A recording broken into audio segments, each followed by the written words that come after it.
Nancy Wheeler had been staring at the same 3 pieces of paper for 20 minutes.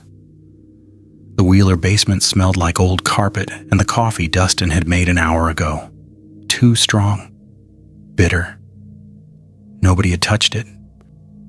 The mug sat on the table between Nancy's notes. Steam long gone. A brown ring forming where condensation met paper. She picked up the first sheet. Eddie Flint, 12 years old. Missing 3 days. Found alive at the old theater. No physical injuries. Severe psychological trauma. Second sheet. Tommy Chen, 9 years old. Nearly taken from a storm drain. Interrupted by a neighbor. Described a pale hand, a red balloon, a voice that knew his name. Third sheet. Sarah Park, 12 years old. Approached near the playground. Saw a clown. It waved goodbye. Let her run. Nancy set them down in a row. Picked them up. Rearranged them. Nothing changed. You're doing the thing again, Robin said from the couch. Nancy didn't look up. What thing? The thing where you stare at evidence until it confesses. Robin stretched, bones popping. It's been 20 minutes. The paper's not going to crack. There's a pattern here. Nancy tapped the center sheet. I just can't see it yet. Dustin leaned over her shoulder, close enough that Nancy could smell the sticky sweetness of the candy he'd been eating. What if there isn't one? There's always a pattern. Not with Vecna there wasn't. Not really. Dustin reached past her and pulled the sheets closer. Vecna picked people with trauma, guilt, pain. These kids? He gestured at the names. Eddie's parents are together. Tommy's family is fine.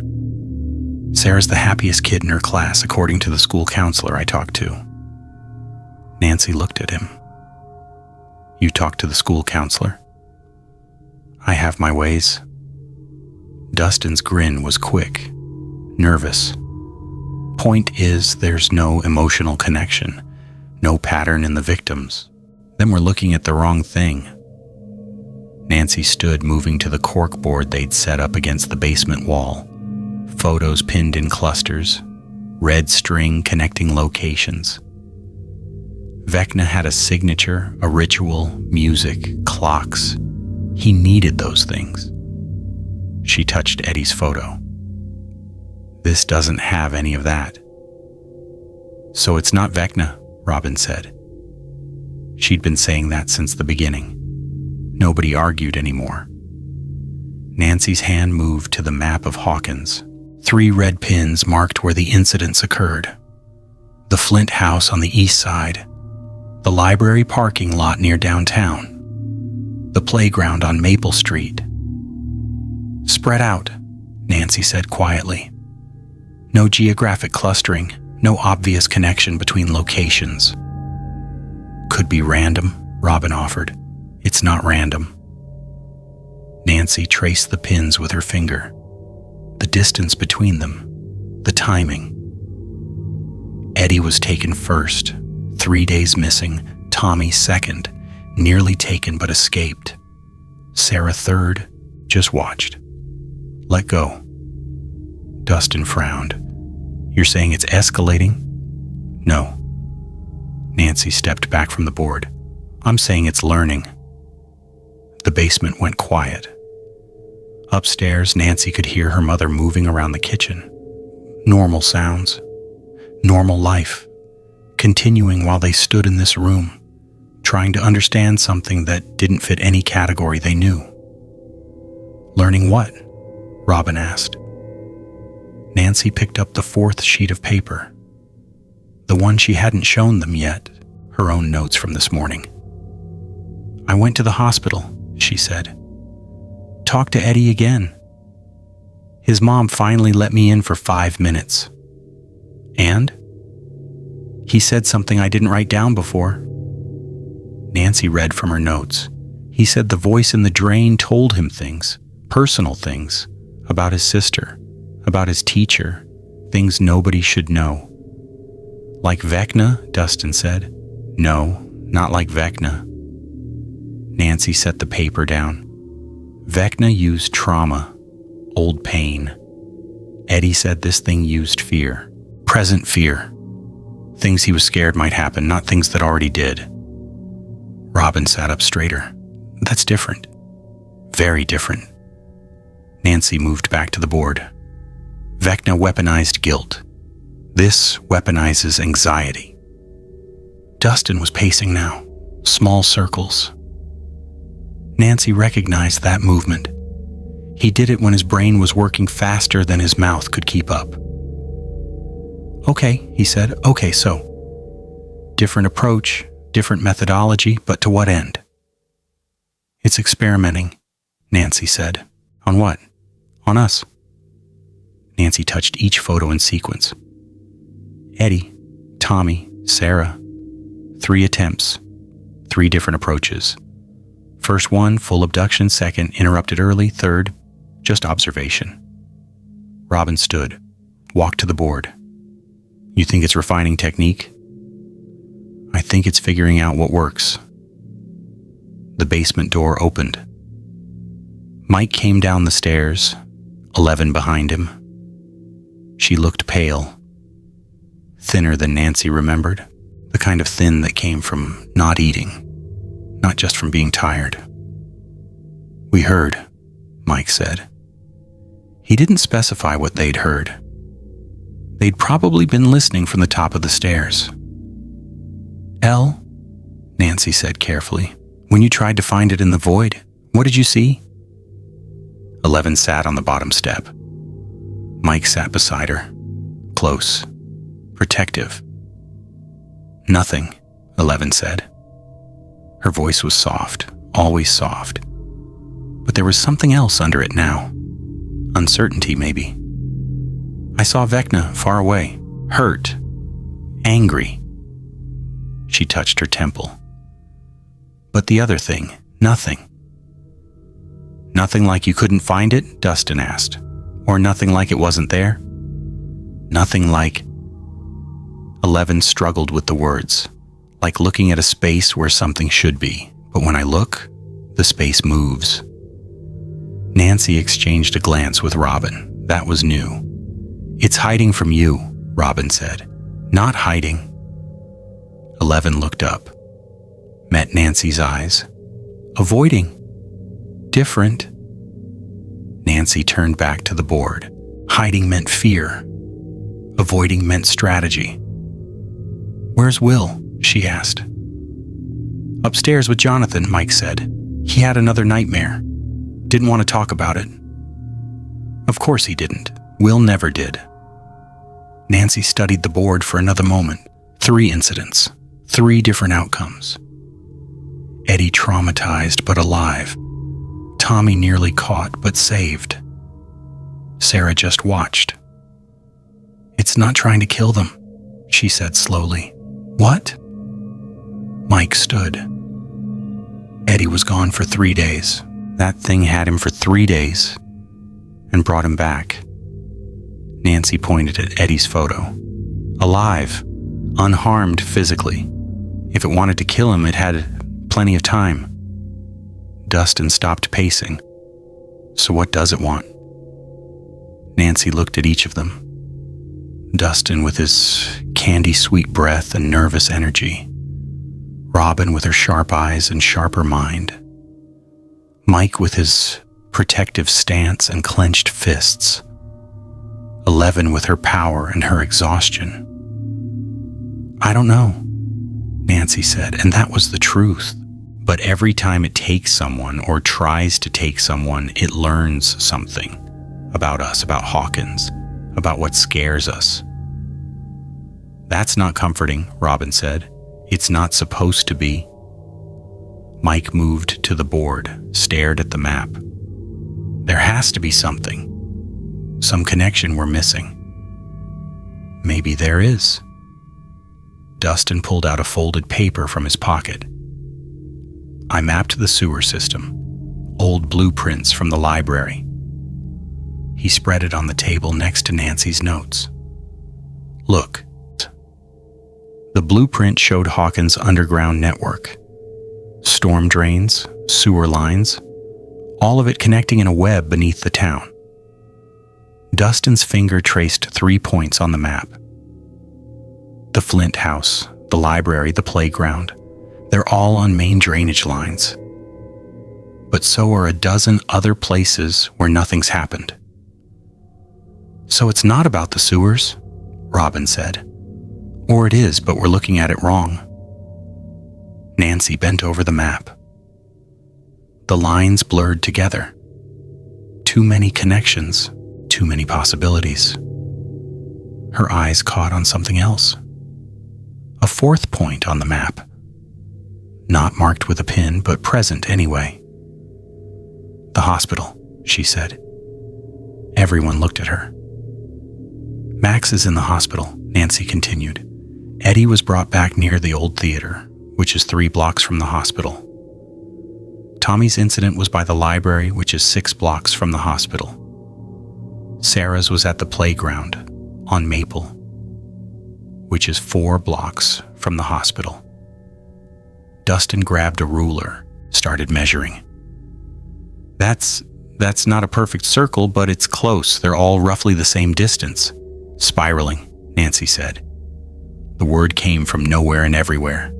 Not moving in, not moving out, circling. Mike's face had gone pale. Around Max. 11 stood abruptly. The movement was too fast. She swayed and Mike caught her elbow. Elle? I need to go, 11 said. Now. Go where? Hospital. 11 looked at Nancy. It's not finished learning. Nancy felt something cold settle in her stomach. That feeling. The one she got right before everything went wrong. We should call Hopper, Robin said. No time. 11 was already moving toward the stairs. We go now. Mike followed without question. Dustin grabbed his backpack. Robin looked at Nancy, that question in her eyes. The one that asked if they were really doing this, if they were really about to run toward danger again. Nancy grabbed her jacket. They were. The walk to the hospital took 15 minutes. Nobody talked. Nancy kept her hand in her jacket pocket, fingers wrapped around the small canister of pepper spray she'd started carrying. It wouldn't do anything against what they were facing, she knew that. But having it made her feel slightly less helpless. The hospital parking lot was nearly empty. Evening shift change. Most visitors gone. The building looked different in the fading light, less like a place of healing and more like something else. Something waiting. 11 stopped at the entrance. What's wrong? Mike asked. I feel it. 11's hand pressed against the glass door. Close. Inside? Nancy moved beside her. The lobby beyond looked normal. Bright lights, a nurse at the desk, a janitor pushing a cart. Not inside. 11 turned slowly, looking, searching. Below. Of course. Below. Nancy followed 11's gaze. There was a maintenance entrance around the side of the building. Metal stairs leading down to a basement level. Service access. The sewers connect to hospital drainage, Dustin said quietly. Standard municipal code. All major buildings tie into the main system. They moved as a group, down the side path, past the dumpsters and the employee parking. The maintenance entrance door was unlocked, just hanging open. Nancy pulled out her flashlight, clicked it on. The beam cut into darkness that shouldn't exist in a functioning hospital basement. This is a bad idea, Robin whispered. Yep, Nancy agreed. But she went through the door anyway. The stairs descended into concrete and pipes. Fluorescent lights flickered overhead. 1, 2, 3, then darkness. Nancy's flashlight beam swept the space. Standard basement, furnace, water heater, electrical boxes, and a drain, large, industrial, set into the floor in the corner. The grating had been moved, pushed aside. 11 walked toward it. Mike grabbed her arm. "Elle, don't. Have to look. You really don't." But 11 knelt by the drain anyway, leaned over it, peered into the darkness below. Nancy watched her face change. Saw the moment 11 saw something, or felt something, or knew something. "It was here," 11 said. "Tonight." "How do you know?" Dustin asked. "I can taste it." 11 stood, wiped her nose. No blood, not yet. Fear, fresh fear. Someone was scared here, recently. Nancy's mind raced through possibilities. Hospital staff, patient, visitor. Someone came down here, saw something, ran or didn't run. "We need to check on Max," she said. They took the elevator up. 4 floors. The ride felt longer than it should have. Nancy watched the numbers climb. Tried to ignore the way 11's hand shook. The way Mike stood too close to her. The way Dustin couldn't stop fidgeting with his backpack strap. The ICU was quiet. Always quiet. Nancy had been here enough times to know the rhythm. Night shift starting. Reduced staff. Minimal visitors. Max's room was at the end of the hall. The door was closed.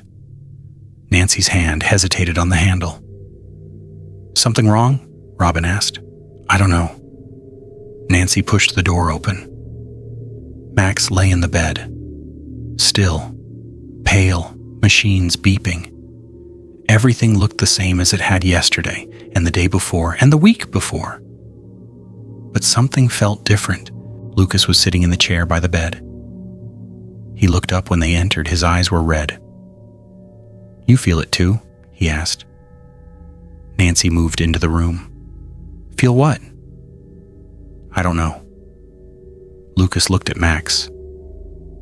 "It's stupid. She's fine. Everything's the same. But I keep thinking something's wrong.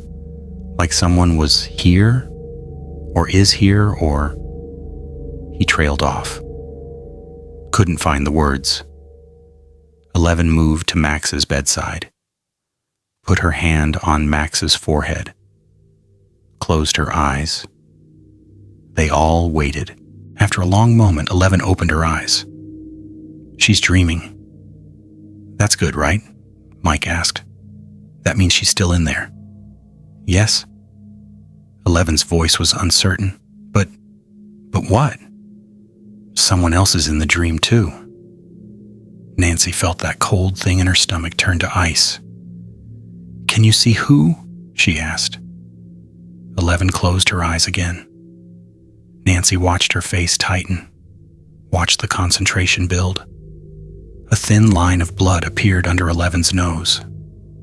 Then her eyes snapped open. Wild, afraid. "It's watching her," 11 whispered. "In the dream, it's just watching, learning what she's afraid of." Lucas stood so fast the chair fell backward. Get it out of her head." "I can't." 11's hand fell away from Max. "It's not in her head. It's in her fear. I can't fight fear." "Then what do we do?" Nobody answered because none of them knew. Nancy looked at Max, at the machines, at Lucas's terrified face, at her friend standing helpless in a hospital room, while something older than understanding learned how to hurt them better. And she realized something. They weren't investigating anymore. They were being studied. "We need to leave," Nancy said. "Now." "We can't just leave Max," Lucas said. "Lucas." Nancy met his eyes. If it wanted to hurt her, it would have. It's not here for her, not yet. Then what's it here for? Nancy looked at each of them. It's here for us, to see what we do, to watch us react. "That's crazy," Robin said, but her voice carried no conviction. "Is it?"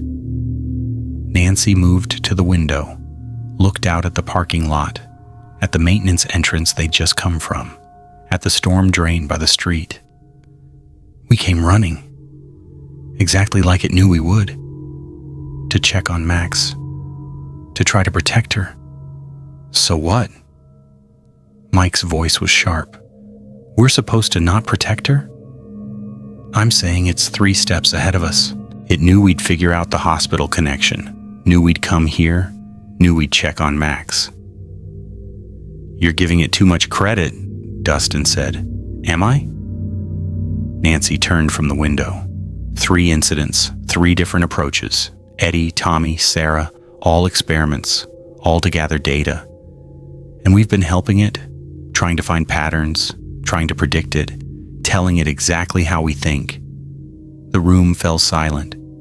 Nancy could hear Max's breathing, the machines, Lucas's ragged inhale. So what do we do? Eleven asked. Nancy didn't have an answer. In the parking lot below, a red balloon drifted past the window. Just for a moment. Then it was gone. But Nancy had seen it. They all had. And somewhere in the dark beneath the hospital, something that wore a smile like a mask, was learning exactly what that moment of recognition looked like on their faces. The hunt was changing. And they'd just figured out they weren't the ones doing the hunting. The call came at 7 a.m. Dustin answered on the 3rd ring, still half asleep, his voice thick with dreams he couldn't quite remember. His mother had already left for work. The house was quiet except for the radiator clicking and the sound of his own breathing. Henderson residence. Dustin? Chief Powell's voice, tense. I need you at the station. You and Nancy Wheeler. Dustin sat up. What happened? Another witness, kid from the high school, says he saw something last night near the drainage ditch by the old railway tracks. Did he get hurt? No, that's the weird part. He got away clean. A pause. But what he's saying doesn't match anything we've heard before. We'll be there in 20 minutes. Dustin hung up, stared at the phone for a moment. Then he dialed Nancy's number from memory. She picked up on the 1st ring. I'm already getting dressed, she said. Of course she was. The police station smelled like burnt coffee and old paper. Dustin had been here enough times that the smell didn't bother him anymore. Just another part of Hawkins. Another piece of the wrongness that lived under everything normal. Powell met them in the lobby. He looked like he hadn't slept. Probably hadn't. He's in interview 2, Powell said. Name's Marcus Webb, 17. Lives on the south side with his uncle. He handed Nancy a thin file. Read this first. Nancy opened it. Dustin read over her shoulder. Marcus Webb. No priors. Decent grades. Works part-time at the Radio Shack. Parents deceased. Car accident 3 years ago. Why'd he come forward? Nancy asked. Said he couldn't sleep. He kept seeing it. Powell led them down the hallway. I've got Officer Callahan sitting in. You two can observe through the glass if you want, or come in. Your call. We'll come in, Nancy said. Dustin expected Powell to argue. He didn't. Just nodded and pushed open the door. Marcus Webb sat at the metal table, hands wrapped around a paper cup of water. He was tall, thin, dark hair falling into his eyes. He looked up when they entered and Dustin saw the fatigue there. The kind that came from seeing something your brain couldn't process.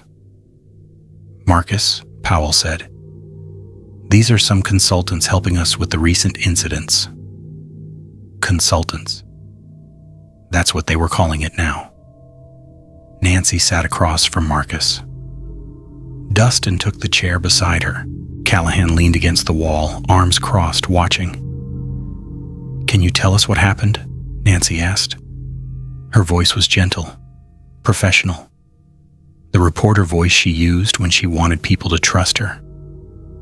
Marcus took a sip of water, set the cup down, stared at it. "I was walking home," he said, "from work. It was late, around 11. "Which route did you take?" Nancy had her notebook out, pen ready. "The shortcut by the old tracks. Nobody uses it anymore, but it saves 10 minutes. Marcus's hands tightened around the cup.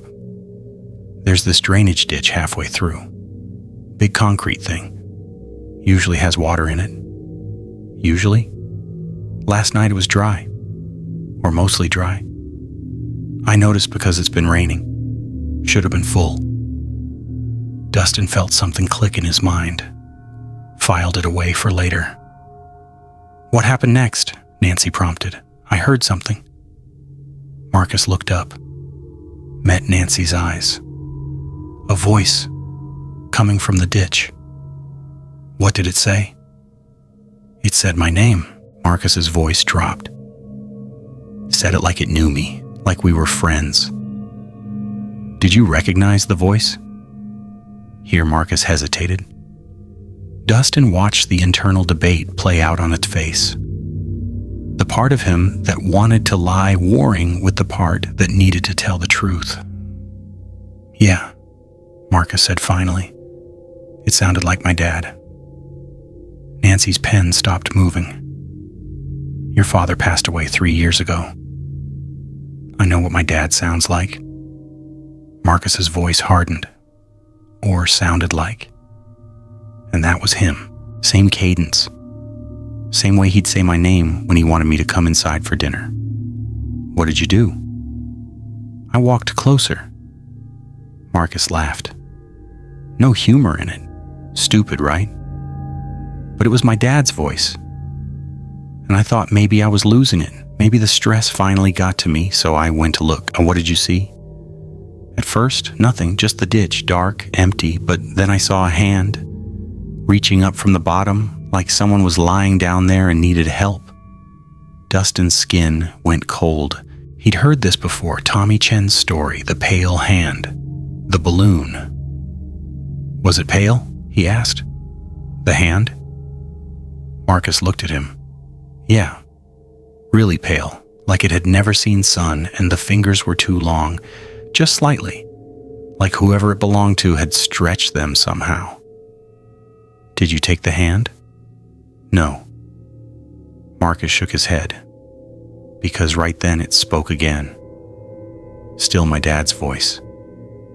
But it said something my dad would never say. Nancy leaned forward. What did it say? It said, "Come on, Marcus.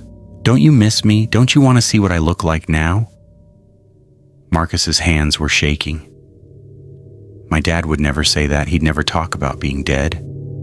He just wouldn't. "So what did you do?" Powell asked from the doorway. "I ran. Turned around and ran back the way I came.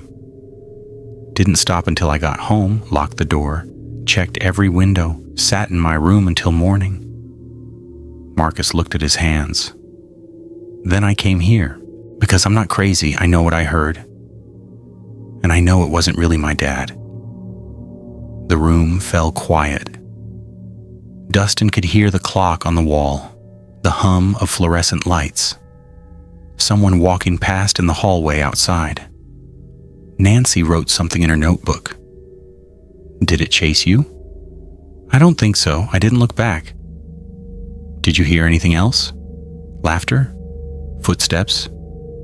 "No, just silence." Marcus picked up the water cup, set it down. But I had this feeling, like it was letting me go, like it could have caught me if it wanted to. Nancy and Dustin exchanged a glance. That matched too. Sarah Park, the clown that just watched, the wave goodbye. "Is there anything else?" Powell asked. "Anything at all you remember?" Marcus thought about it. The voice, when it said that last thing About what my dad looks like now? There was something wrong with it. Like whoever was speaking slipped for a second. He met Powell's eyes. It sounded excited, curious, like it was asking a real question, like it actually wanted to know if I wanted to see. See what? Dustin asked. Whatever it really was. Under the voice, under the disguise. Nancy closed her notebook. Thank you, Marcus. You did the right thing coming in. Yeah? Marcus laughed again. That same bitter sound. Then why do I feel like I just made a target out of myself? Nobody answered. Because they were all thinking the same thing. Outside, in the parking lot, Dustin pulled out his own notebook. Started writing before they even reached Nancy's car. It's adapting, he said. I know. Nancy unlocked the driver's door. Didn't get in. Just stood there, keys in hand, staring at nothing. Eddie heard a child's voice. A friend. Tommy heard an adult. Friendly but generic. Sarah saw her specific fear, and now Marcus hears his dead father. Dustin underlined something. It's getting more personal, more targeted. But it's making mistakes, Nancy said. What? The details. It got Marcus's dad's voice right. The cadence, the way he'd call his name. But it didn't understand context. Nancy turned to face him. It asked a question a dead person wouldn't ask, because it doesn't understand death. Not the way we do. Dustin felt that click again. Louder this time. It reads reactions, not memories. Exactly. Nancy started pacing. Small circles in the parking lot. Vecna could go into people's heads, pull up specific trauma. Specific moments. This thing can't do that. It's watching, listening, inferring. So it knew Marcus's dad died. Probably heard him mention it, or saw the way he reacts when someone talks about parents, but it didn't know the emotional weight, the social rules around it. It's learning those rules now. Nancy stopped pacing. That's why Marcus got away. It wasn't being merciful, it was gathering data. Watching his reaction when the voice got something wrong, Dustin looked at his notes, at the pattern emerging. How long do we have? Until what? Until it stops making mistakes. Nancy didn't answer, but Dustin saw the fear in her eyes, the same fear he felt. They drove to the Wheeler house in silence. The basement was empty when they got there. Nancy pinned Marcus's information to the board, drew a new line connecting it to the others. 4 incidents now, she said. Eddie, Tommy, Sarah, Marcus, all survived. All gave it information. What kind of information? Robin's voice from the stairs. She came down carrying 2 cups of coffee, handed one to Nancy. Steve's getting donuts. Mike and Elle are still at the hospital with Lucas. Will's at home. Information about how we process fear, Nancy said. She pointed at each photo in sequence. Eddie gave it trauma response. Tommy gave it interrupted approach. Sarah gave it observation data. Marcus gave it mimicry feedback. Robin sipped her coffee. So it's running experiments. Like a scientist, Dustin said. Testing variables, recording results. That's disturbing. Very. The basement door opened again. Steve came in with a box of donuts, set them on the table. What did I miss? We're being studied by something that's learning to pretend to be our dead relatives, Robin said. Great. Steve grabbed a donut. So Tuesday? Nancy almost smiled. Almost. But the moment passed. We need to talk to Eddie again, she said. And Tommy, compare their experiences with Marcus's. See if there are other details they didn't mention. You think they're holding back? Dustin asked. I think trauma makes memory unreliable. They might have seen or heard things they forgot, or dismissed as not important. I'll call Mrs. Flint, Steve said. She likes me better than the rest of you anyway. Why does she like you? Robin asked. Because I'm charming. You're really not. And yet? Nancy ignored them, spread out her notes on the table.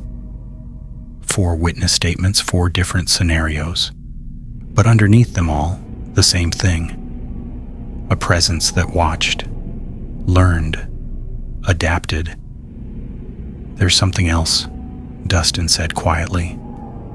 Marcus said the drainage ditch was dry. It's been raining. Should have been full. So either the water went somewhere, or something's down there that keeps it out. Nancy felt that cold thing in her stomach again. You think it's living in the drainage system. Not living, existing. There's a difference. Robin set down her coffee. What difference? Living things need food, water, shelter. This thing doesn't need anything. It just is. Dustin pulled out the sewer map he'd brought yesterday, spread it beside Nancy's notes. The incidents are happening at different locations, but they're all connected underground, through the drainage system, the sewers, the whole network. So it can move anywhere, Steve said. Anywhere there's a drain, a pipe, a connection. Dustin traced his finger along the map. It's not trapped in one place, it's spread out, everywhere and nowhere. Nancy stared at the map, at the web of lines connecting every part of Hawkins, every house, every building, every street. We can't fight that, Robin said. How do you fight something that's everywhere? You don't fight it. Nancy looked at her friends, at their tired faces, at the fear they were trying to hide. You make it come to you. That's a terrible plan, Steve said. You have a better one? Steve ate his donut, didn't answer. Nancy turned back to the board, looked at Marcus's photo, at his statement, at the detail that kept bothering her, the voice that slipped, the excitement, the curiosity. It wanted to know if Marcus wanted to see, wanted to know what would happen if it revealed itself. Nancy picked up her pen, drew a circle around that sentence in her notes. It's not just learning how to scare us, she said slowly. It's learning how we respond to revelation, to exposure. Why would it care about that? Dustin asked. Because right now it's hiding, using voices, using disguises, but eventually it won't need to hide anymore. Nancy met his eyes. And it wants to know what we'll do when we see what it really is. The basement fell silent. Upstairs, Nancy could hear her mother moving around. Normal sounds, normal life. But down here, in this room full of maps and photos and evidence of something impossible, Nancy felt the weight of understanding settle over her.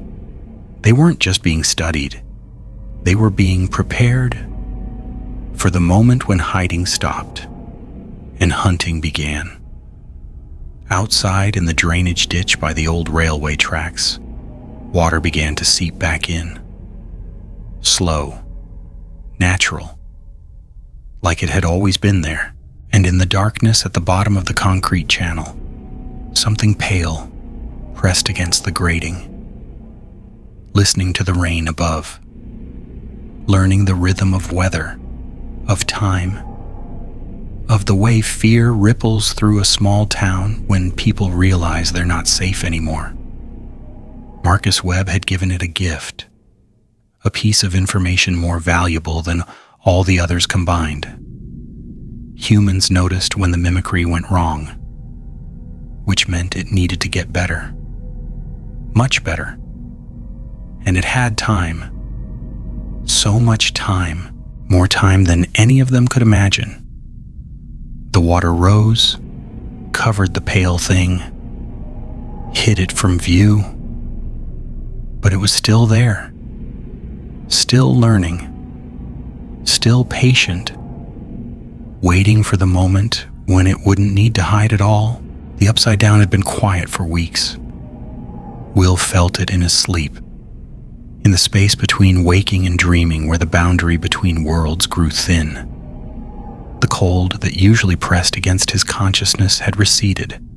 Not gone, never gone, but distant, muted, like something else was making noise. He sat at his desk in the small hours of the morning, pencil moving across paper. The house was silent. Jonathan asleep in the next room, his mom on the couch downstairs where she'd fallen asleep reading. Will drew because he couldn't sleep. Because when he closed his eyes, he saw things he didn't have words for. The pencil sketched vines, familiar. The Upside Down's tendrils reaching through reality. But something was wrong with them. They twisted, recoiled, like they were trying to pull away from something. Will's hand moved faster, drew shadow, drew shape, drew the impression of pale fingers wrapped around a vine, not breaking it, not attacking it, just touching. Curious. His neck prickled. Will dropped the pencil. It rolled off the desk, clattered to the floor. He sat very still, waiting for the feeling to pass. It didn't. Somewhere beneath, Hawkins, in a place that wasn't quite the Upside Down and wasn't quite the sewers, two presences became aware of each other. The Upside Down pulsed. Slow, steady, the rhythm of something vast and wounded. Vecna's domain, Henry Creel's twisted kingdom of flesh and vine and anger, compressed into dimension. And then something else touched it. Not with force, not with violence, just a gentle pressure, like fingers running along a wall in the dark, feeling texture, learning shape. The Upside Down contracted, instinctive, defensive. The pressure remained, patient. In the red-lit depths where Vecna's broken body hung, suspended between healing and consciousness, his eyes opened. Not fully, not yet. He was still weak, still recovering from what 11 and her friends had done. But awareness flickered. Enough to sense the intrusion, enough to feel the wrongness. Something had entered his domain. Not through a gate, not through a tear, just appeared. Like it had always been there and he was only now noticing. Vecna's mind reached out, tried to grasp the presence, to understand it. His thoughts met something smooth, slippery, like trying to hold water. And then a response came. Not words, not images, just a feeling pressed back against his consciousness. Amusement. Vecna's anger flared. This was his world, his space between spaces. He had broken reality to claim it, had killed to keep it. And now something was treating it like a curiosity, like a toy. He pushed harder, demanded acknowledgement, demanded subservience. The presence pushed back, not with force, with patience. And suddenly Vecna found himself being studied. The sensation was alien, uncomfortable. He was the one who watched, who dissected, who understood people down to their broken cores. But this thing looked at him with the same detached interest he'd once used on his victims, like he was the subject, the experiment, the prey. Vecna gathered himself. His power, the connection to vines, to the Upside Down's vast network, to everything he'd built in the years of exile and rage. He struck. His consciousness lanced out like a blade, aimed for the presence, for whatever intelligence dared intrude, and hit nothing, or not nothing, something.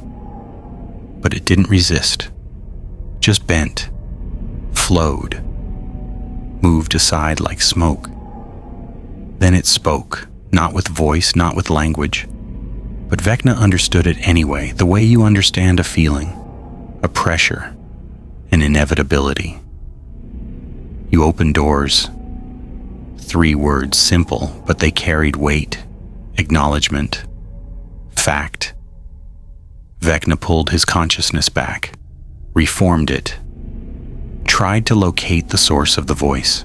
It was everywhere, spread through the upside down like mist. No center, no origin point. "This is mine," Vecna said, his thoughts shaping response. "You don't belong here." A pause, then that feeling again. Amusement mixed with something else, curiosity. "Yours?" A considering silence. For now. Vecna felt fury rise, hot, familiar. The anger that had sustained him through torture and transformation and exile. The rage that had let him kill Chrissy, Fred, Patrick, Max. Get out. The presence didn't move, didn't retreat, just remained, diffuse, untouchable. "You made space between worlds," it said. "Space is invitation." "I made nothing for you. Didn't need to." The presence shifted, contracted slightly, like it was gathering itself to be perceived. "Already here? Always here?" "You just rang the bell." Vecna tried to see it, to force perception, to make it take shape so he could fight it, kill it, remove it. But the presence refused form, refused definition. It was impression, potential, the space between thoughts. "What are you?" Vecna demanded. The question seemed to please it. That feeling of amusement grew stronger. "Older than your pain." A ripple through the vines. "Older than your anger. Older than your little apocalypse." "Nothing is older than hate." Wrong. Simple, certain. Fear is older. Fear was first. Vecna went still, his consciousness pulling inward, defensive. The presence continued. "You use pain, trauma, old wounds. Very effective, very human." A pause. "But limited. Limited. Pain ends, wounds heal, guilt fades."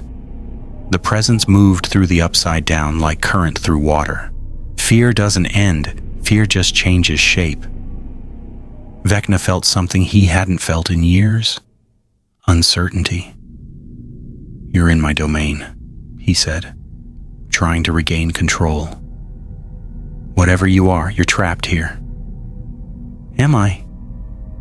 The presence was suddenly closer, not threatening, just present. Like standing next to someone in the dark, feeling their warmth without seeing their face. "Your world has rules," it said. "Boundaries, flesh and vine and conscious shape. My world has none of these things." "Then why are you here? Hungry?" One word, but it carried weight beyond meaning. Vecna felt the truth of it. This thing didn't want to rule, didn't want to conquer, didn't want revenge, or justice or meaning. It just wanted to feed. "The children," Vecna said, understanding clicking into place. "You're taking the children, not taking, tasting." The presence rippled. "They have such fear in them. Your town, so much trauma, so much pain, makes the fear richer, deeper." "They're mine." "Are they?" The amusement returned. "You're broken, healing, sleeping. While you recover, they forget to be afraid. Start hoping again." A pause. "Hope is poison to your kind of power. But for me, hope makes the fear sweeter when it breaks." Vecna tried a different approach, extended his consciousness carefully. offering instead of demanding. We could work together. No. Why not? Because you need them to suffer. I need them to fear. Different things, incompatible. The presence pulled away slightly. Besides, your competition. Competition? For space, for attention, for the energy this place generates. The presence was receding now, flowing back toward wherever it had come from. But don't worry. You opened good doors, strong doors. I can use those, already am. Wait. The presence paused. What do you want? Vecna asked, and hated himself for asking, for the weakness it showed. Silence long, considering.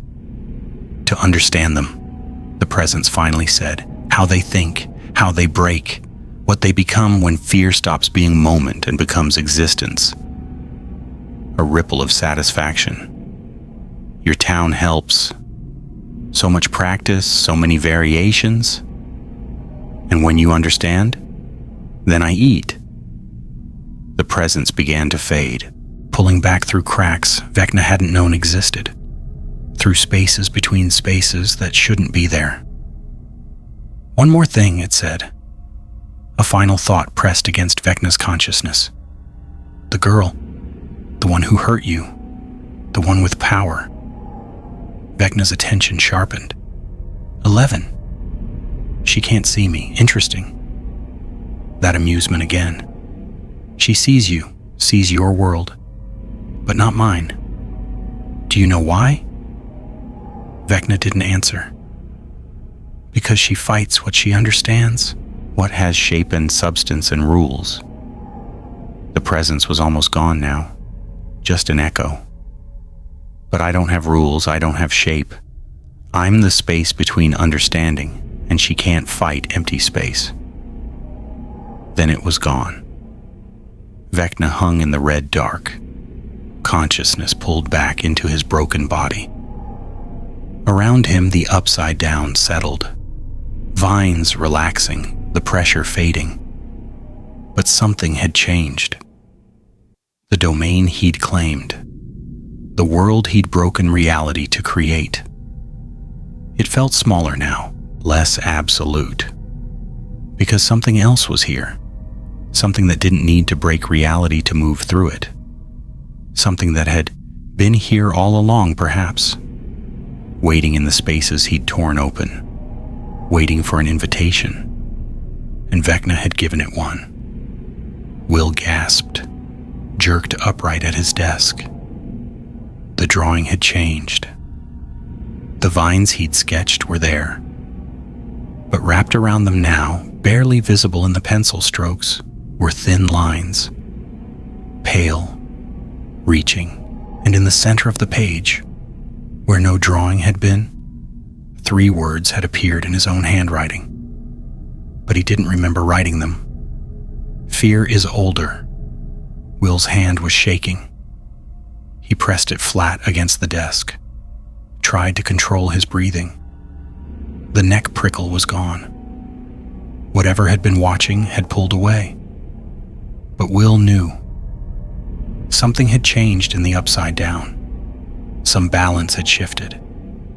Vecna was still there, still dangerous, still a threat. But he wasn't alone anymore. And the thing he was sharing space with didn't care about revenge, or meaning, or apocalypse. It just wanted to feed. Will turned the drawing face down, stood, walked to his window. Outside, Hawkins slept under a sky turning gray with approaching dawn. Somewhere beneath those streets, in tunnels and pipes and forgotten spaces, something moved.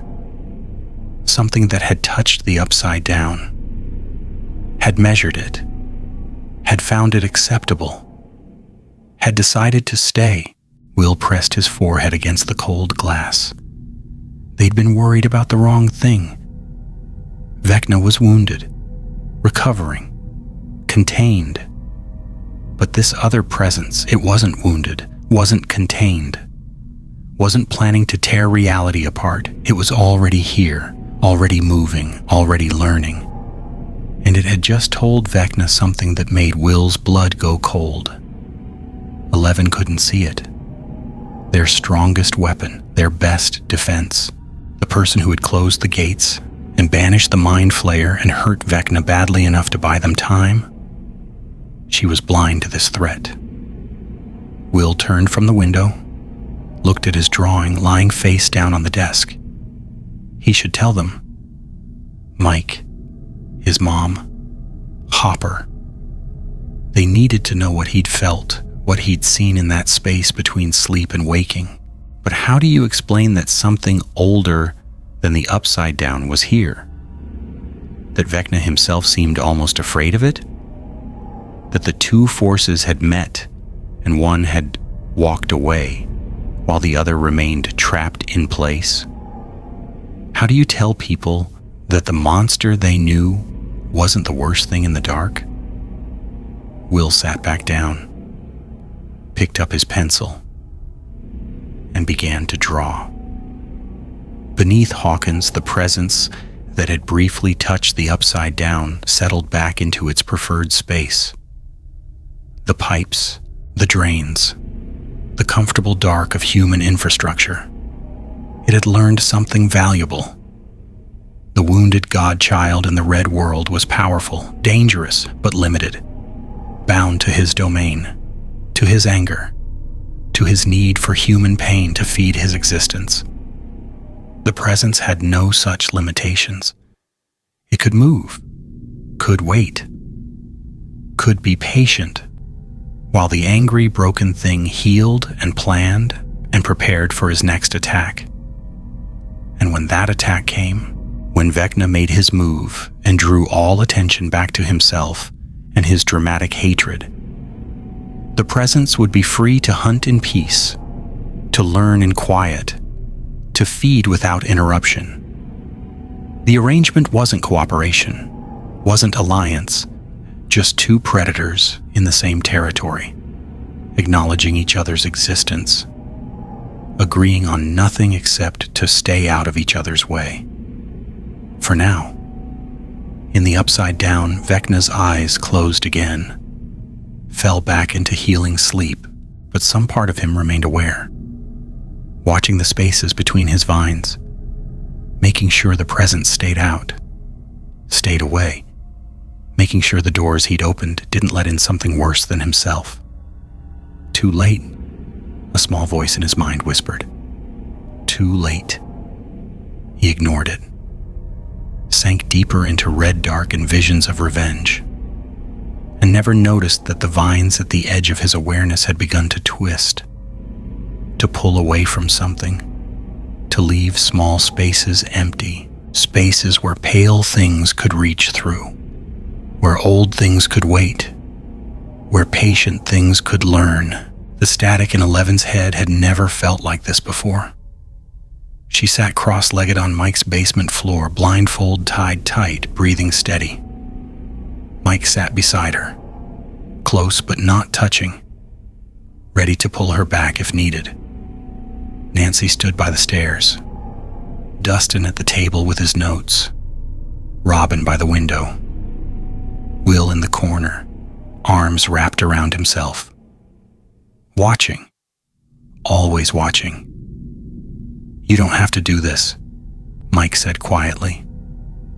11 didn't answer, just sank deeper into the dark behind her eyes.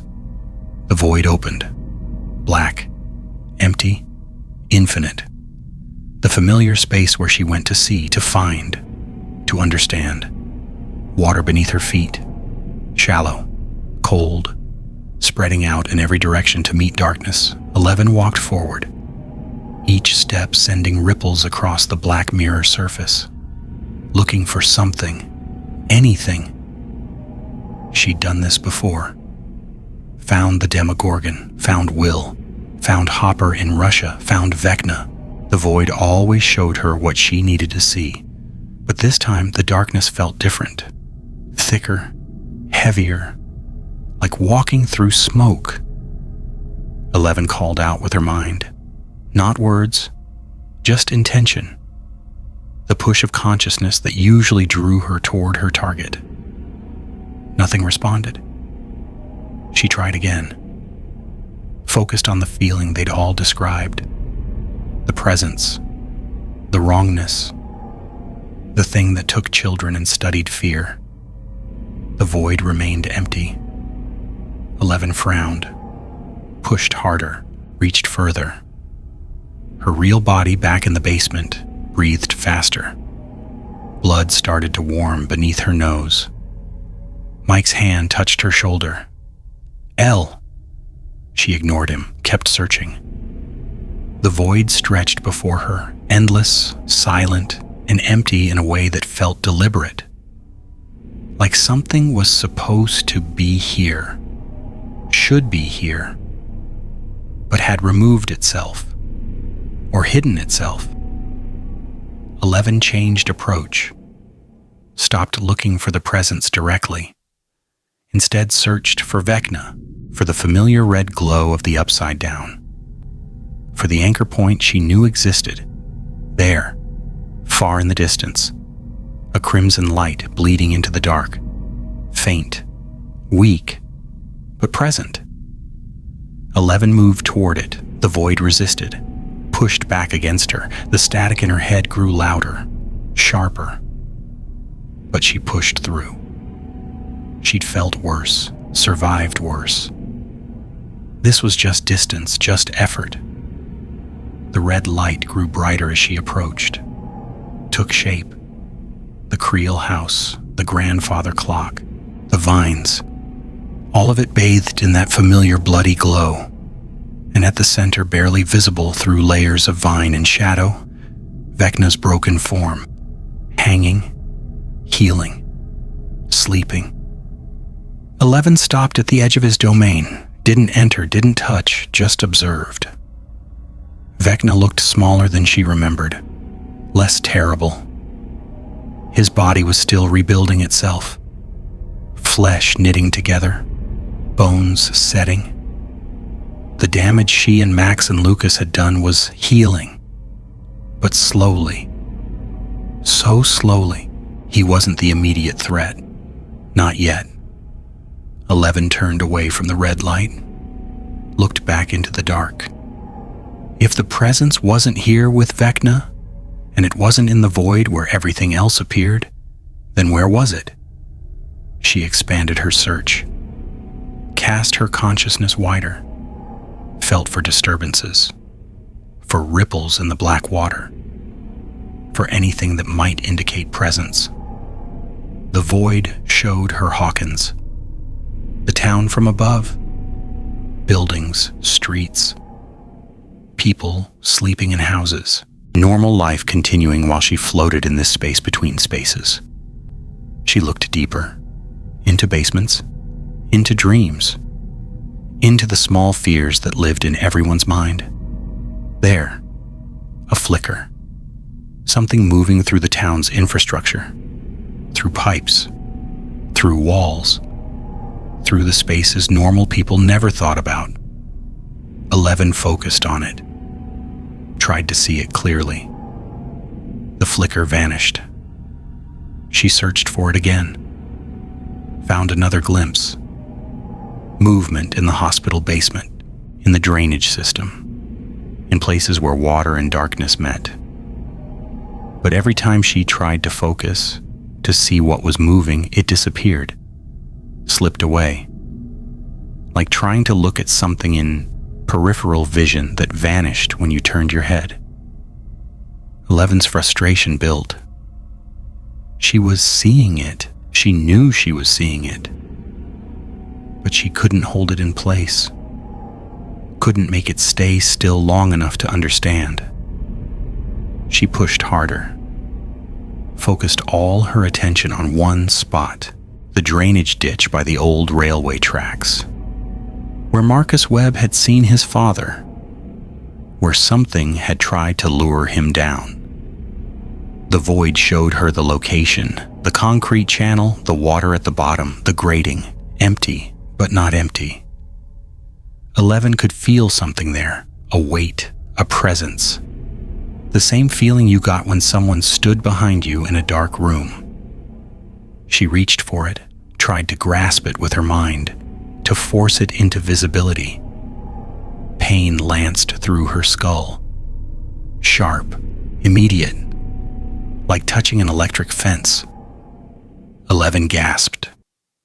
In the basement, her body jerked. Blood ran from her nose. Mike grabbed her arm. "Elle, stop. Come back." But 11 didn't stop. She pushed through the pain, through the resistance. This thing was here. It had to be here. Everything else appeared in the void. Everything else could be seen. The pain intensified. White hot, blinding. And underneath it, something else. A feeling, not from her, from whatever she was trying to see. Curiosity. It was studying her, watching her try to find it, interested in her efforts, in her struggle, and it was amused. 11 felt anger rise, hot and familiar. The same anger she'd used to flip vans and crush demogorgons and throw Billy through walls. She gathered it, shaped it, threw it at the presence she could feel but not see. The void rippled, water splashing, darkness churning. And then something looked back at her. Not eyes, not a face, not anything she could describe, just awareness, focused, concentrated, turned toward her like a spotlight. 11 felt herself being examined, measured, studied with the same detached interest a person might show an insect under glass. She tried to push back, to assert her own power, to make this thing recognize that she was the one who closed gates, who fought monsters, who won. The presence tilted its attention, considering. Then it moved. Not away, not toward, just aside, like stepping out of a room and closing the door behind you. And suddenly 11 couldn't feel it anymore. The drainage ditch showed empty.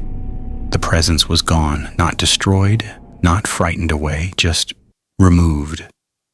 Deliberately, consciously.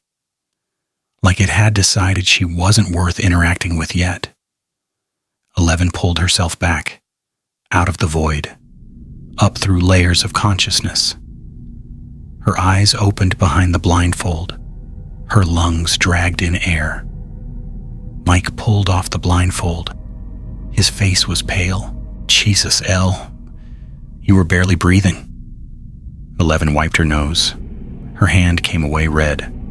More blood than usual. She'd pushed too hard, stayed too long. "Did you see it?" Nancy asked. She'd moved closer. Everyone had moved closer. Tight circle. Worried faces. 11 shook her head. "Nothing?" Dustin's voice carried disbelief. "Not nothing." 11's voice was rough, tired. Something. But not like Vecna. Not like anything before. "What do you mean?" Nancy knelt beside her. "Can you describe it?" 11 struggled for words. "How do you describe absence? How do you explain seeing nothing and knowing it was deliberate?" "Like trying to see air," she said finally. "I know it's there, I can feel it, but when I look, nothing, just empty space." "But you felt it watching you," Will said from the corner. Not a question, a statement. 11 looked at him. "Yes." "How did you know?" Will didn't answer, just hugged himself tighter. Mike stood, paced, came back. "So what does that mean? Your powers don't work on it?" "I don't know." 11 hated admitting it, hated the feeling of helplessness. Everything else I can see, demogorgons, mind flayer, Vecna, but this thing. She wiped her nose again. "It's like it's not really there. Not in a way I can touch." "But it is there," Nancy said. "We have witnesses. We have evidence. It's doing things, taking people, talking to them." "In our world, yes." Dustin moved to his notes, started flipping through pages. "But maybe not in the void.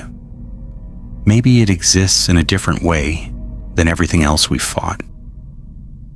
Different how? Robin asked. The Demogorgon was physical. From another dimension but still had a body, the Mind Flayer was a hive consciousness, but still had presence. Vecna is human. Transformed, but human. All of them exist in ways L's powers can interact with. Dustin tapped his pen against the paper. But what if this thing exists in between those states? Not physical enough to see, not conscious enough to read, just space, Will finished. It exists in the spaces between. Everyone turned to look at him. How do you know that? Mike asked. Will's face had gone pale. I felt something this morning when I was drawing, like the upside down was moving, shifting, but not the way it usually does. What way then?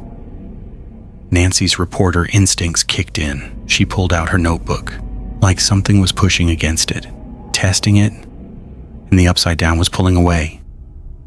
Will looked at 11. I think they met, the two of them, Vecna and the other thing. The basement went silent. Dustin stopped writing. Nancy stopped breathing. Mike stopped pacing. They met? Robin finally asked. I think so, not face to face, just awareness, recognition. Will's hands were shaking, and I think Vecna is scared of it. Vecna doesn't get scared, Mike said. He does now. 11 stood, swayed. Mike caught her elbow. She pulled away gently, stood on her own. If I can't see it, she said quietly, I can't fight it. The weight of those words settled over everyone, their trump card, their heavy hitter, the person who had saved them over and over, admitting powerlessness.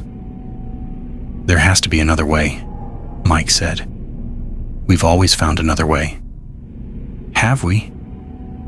11 looked at him.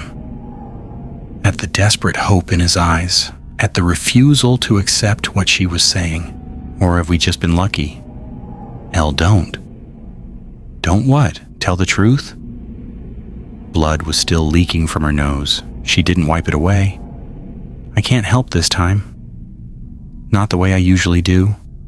This thing, whatever it is, I can't touch it, can't hurt it, can't even see it properly. So we figure out how to make it visible, Nancy said. She was writing faster now, making lists, drawing connections. If it exists in our world enough to interact with people, it must have some physical presence we can target. When it wants to be found, Dustin added, it's controlling what we see, what we know. It's choosing to be invisible to Elle specifically. Why? Robin moved to the center of the room. Why hide from her and show itself to random kids? Because we're the threat, Will said. Or we were. Now it knows Elle can't hurt it, so it doesn't need to hide from her anymore. 11 felt cold, not the upside-down cold. Different. The cold of realizing you're not as strong as you thought, that your power has limits, that there are things in the dark bigger than you. Mike took her hand. She let him, drew strength from the contact. We tell Hopper, Nancy said, get everyone together. Figure out a plan that doesn't rely on Elle's powers. Great, Steve's voice from the top of the stairs. Nobody had heard him come in. He started down. What's the plan if we can't use superpowers? Stern talking to? Observation, Nancy said. Pattern recognition, physical response. You want to club it with a bat? If necessary. Steve nodded. Finally, a plan I understand. But his humor rang hollow. Everyone could hear it. The forced lightness covering fear. 11 sat back down, pulled her knees up, made herself small. Mike sat beside her, didn't say anything, just present. The others talked, made plans. drew strategies, but 11 only half listened. Her mind was back in the void. In that moment when the presence had looked at her, had evaluated her, had decided she wasn't worth engaging with, it hadn't felt threatened, hadn't felt afraid, just curious, clinical. The way a scientist might observe an animal that was interesting but ultimately irrelevant. 11 closed her eyes, not to enter the void, just to think. She'd spent years learning to use her power, to control it, to make it stronger. It had defined her, protected her, given her purpose. And now it was useless. She opened her eyes, looked at her friends, at Mike trying not to show how scared he was, at Nancy trying to logic their way through impossible odds, at Dustin trying to find patterns in chaos, at Will trying to hold himself together while feeling things nobody else could feel. They were relying on her, had always relied on her, and she'd delivered, saved them, protected them, been their weapon. But not this time. This time, she was just Jane. Just a girl who couldn't see the monster in the dark. And that terrified her more than any Demogorgon ever had. Somewhere in the sewers beneath them, the presence that had briefly touched 11's consciousness settled back into comfortable obscurity. It had confirmed something important. The girl with power couldn't perceive it, couldn't fight what she couldn't see, which meant the most dangerous piece on their board was effectively removed. Not eliminated, just neutralized. The presence was pleased. Its experiments were paying off. It had learned about human fear, about human reaction, about the limits of human power. And now it knew that even the powerful ones had blind spots. The girl could close gates, could throw cars, could break bones with her mind. But she couldn't see empty space, couldn't fight absence, couldn't hurt something that existed in the spaces between consciousness and reality. The presence drifted through pipes, through drains, through the comfortable dark. Still learning, still patient, still hungry. But now, without the threat of the powerful girl, it could accelerate its timeline, could move from study to application, could begin the real hunt. Above in the basement, 11 shivered and didn't know why. The plan was supposed to be simple. Nancy spread the map across the Wheeler kitchen table. 4 in the afternoon. Gray light through the windows. Rain coming. Everyone gathered around except Max, still in the hospital, still sleeping. "We need to map every incident," Nancy said, pen moving across paper. "Not just where they happened, when, what time, what weather, what conditions. Looking for what?" Steve leaned against the counter, arms crossed. He'd been quieter lately, less jokes, patterns we missed, something that tells us when it moves, where it goes. Mike stood behind 11, hand on her shoulder. She sat at the table but hadn't said much since the void attempt. Just nodded, agreed, stayed close. Too close, Nancy thought, but she didn't say it. "I can call the witnesses again," Dustin offered. He had his notebook out. Always had his notebook out. "Get exact times. Cross-reference with weather reports." "Good." Nancy marked something on the map. "Robin, can you check hospital records? See if there were any unusual incidents we don't know about?" Robin shifted. "Define unusual, because in Hawkins, that's a pretty broad category. People reporting fears, nightmares, anything psychological. So therapy records, which are confidential. Just see what you can do." Robin didn't answer, just looked at Nancy with something that might have been doubt. What about me? Lucas spoke from the doorway. He'd arrived late. Looked tired. Always looked tired these days. Stay with Max, Nancy said. If this thing is circling the hospital, someone needs to be there. I'm always there. I know.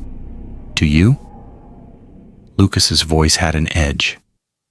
Because it feels like babysitting, like you're keeping me out of the actual work. It's fine. Lucas turned to go. I'll be at the hospital, like always. The door closed behind him. Nobody spoke for a moment. He's stressed, Mike said finally. We're all stressed, Nancy replied. Didn't look up from the map. Will sat in the corner, sketch pad on his lap, drawing. He'd barely spoken since yesterday, since he told them about Vecna and the other presence meeting. Nancy had wanted to ask more questions, get details. But every time she looked at Will, he seemed smaller, further away.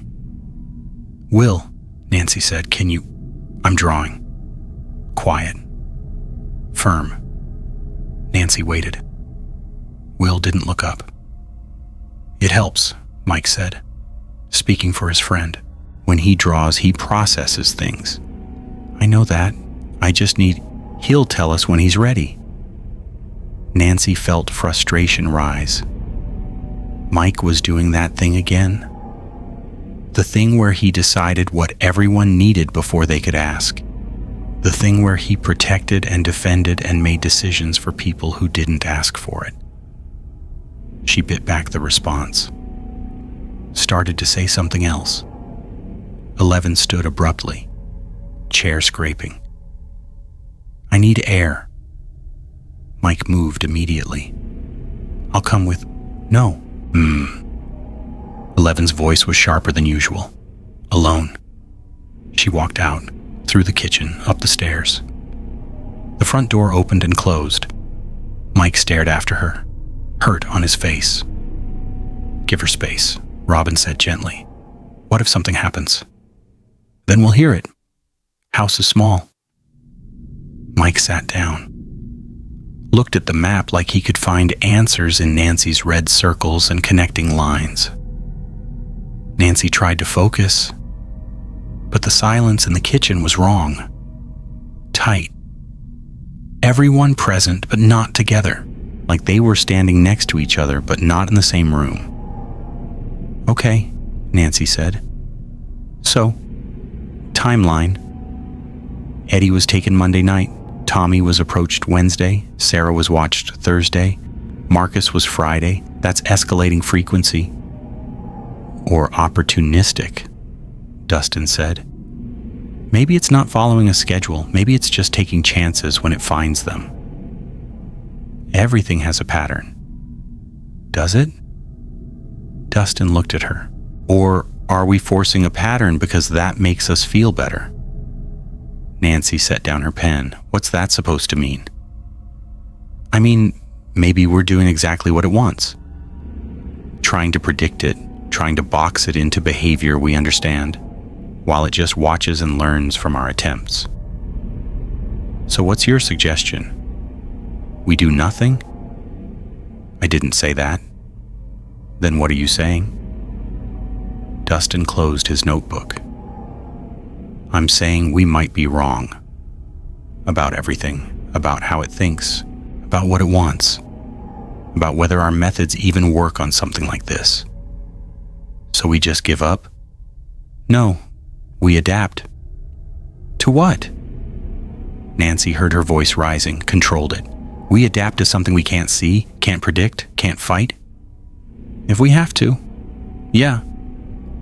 Steve pushed off from the counter. Hey, let's take 5. Everyone's tired. I'm not tired, Nancy said. I'm trying to work. You're trying to control something you can't control. Steve's voice was careful. And you're taking it out on Dustin. Nancy opened her mouth, closed it, looked at the map, at her notes, at the circles and lines that were supposed to add up to understanding. Maybe he was right. Fine. She gathered her papers. 5 minutes. She went upstairs to her room, closed the door, sat on her bed and tried to breathe through the tightness in her chest. This was supposed to be simple. Investigate, analyze, plan, execute. The same way she'd done everything since Barb, the same way she'd survived. But this thing wouldn't cooperate, wouldn't fit into frameworks, wouldn't give her the patterns she needed, and her friends were fracturing. Small cracks, tiny misalignments, but growing. Downstairs, Mike hadn't moved, still staring at the map. "You should check on Elle," Robin said. "She said she wanted space. She also said she was useless. You really think she wants to be alone with that thought?" Mike stood, hesitated. "What if I make it worse?" "You won't." Robin smiled. "Tried to, anyway. You never do." But Mike didn't look convinced. He found 11 on the front porch, sitting on the steps, rain starting, light drops. She didn't seem to notice. Mike sat beside her, didn't say anything. They watched the street, empty. Most houses dark. People had left. Were still leaving. Hawkins was emptying out. "I can't help," 11 said finally. "I know. Everyone's counting on me, like always, and I can't do anything." "That's not true." "It is." 11 looked at him. "This whole time, I've been the weapon, the solution. Now I'm just here. And everyone's pretending it's fine, but it's not fine." Mike wanted to argue, to tell her she was wrong, that she was more than her powers, that they'd figure it out together. But the words felt hollow, because she was right. They had always relied on her, on what she could do. "So we find another way," he said instead. "What way?" "I don't know yet, but we will." 11 didn't respond, just pulled her knees up, made herself small again. Mike sat beside her, wanted to put his arm around her, to pull her close and tell her it would be okay, to protect her the way he always had. But something stopped him. Some new awareness that maybe protection wasn't what she needed, that maybe being protected was part of the problem. So he just sat, present, silent, and hoped it was enough. Inside, Dustin stared at his notebook. All his theories, all his careful analysis, pages of notes that added up to nothing useful. He'd been so sure, so confident he could figure this out, that intelligence and logic and pattern recognition would be enough. But Nancy was right, and she was wrong. There was a pattern. He could feel it. But every time he got close to seeing it, something shifted. Like the pattern itself was alive, adapting, learning from them faster than they could learn from it. Steve sat across from him. "You okay?" "No." Dustin closed the notebook. "I keep thinking we're missing something obvious, something right in front of us." "Like what?" "I don't know, that's the problem." Steve nodded. Didn't offer empty reassurance. Dustin appreciated that. "You think we're gonna lose?" Dustin asked. Steve took a moment. "I think we're gonna fight. Might lose, might win. But we'll fight." "That's not very encouraging." "Yeah. Best I got, though." Will stood. Walked to the kitchen window. Looked out at the rain. At the storm drains in the street. At the places where water went down into dark. He could feel it out there. Not the sharp prickle of the upside down. Something else. Something patient. Something that knew he could feel it and didn't care. Or maybe it did care. Maybe it wanted him to feel it. To know it was there. To To understand that feeling, it didn't mean he could stop it. Will's hand tightened on his sketch pad. He'd drawn 3 pictures today. All of them showed the same thing in different ways. Pale fingers, reaching and learning, touching things that pulled away. He should show them to Nancy, to Dustin, to someone who could use the information. But every time he tried, the words stuck, because showing them meant explaining, and explaining meant saying out loud that he could feel this thing, that it was aware of him, that they had some kind of connection. And if they knew that, they'd either pull him out of the investigation for safety or push him forward as a tool. Will didn't want to be either. He just wanted to stop feeling watched. The kitchen door opened. Nancy came back down, composed, professional. The moment of vulnerability gone. "Okay," she said. "New approach. We're not trying to predict it anymore. We're going to force its hand." "How?" Robin asked. "We give it what it wants. A target. Someone isolated, someone scared, and we watch what it does." Mike came in from the porch, 11 behind him, both of them wet from the rain. "You want to use bait?" "I want to be proactive instead of reactive." "Who's the bait?" Steve stood. "Because I'm volunteering right now. No kids." "It doesn't want adults," Dustin said. "All the targets have been teenagers or younger." Everyone looked at each other. The unspoken question hanging there. "No," Mike said. "We're not offering anyone up." "I'm not saying we actually let it take someone," Nancy clarified. "Just make it think it can. Long enough to observe? To learn?" "Learn what?" 11 asked. "That it's better at this than we are?" Nancy didn't have an answer. The silence stretched. Rain picked up outside, harder now, drumming on the roof. "This is stupid," Lucas said from the doorway. Nobody had heard him come back. "We're sitting here making plans like we know what we're doing, but we don't. We're just scared and pretending we're not." "Lucas," Mike started. "No, I've been at that hospital for days, watching Max not wake up, watching machines keep her alive. And you're all here playing detective like this is a case we can solve." His voice shook. "What if we can't solve it? What if this thing just takes us one by one and there's nothing we can do?" Nobody answered.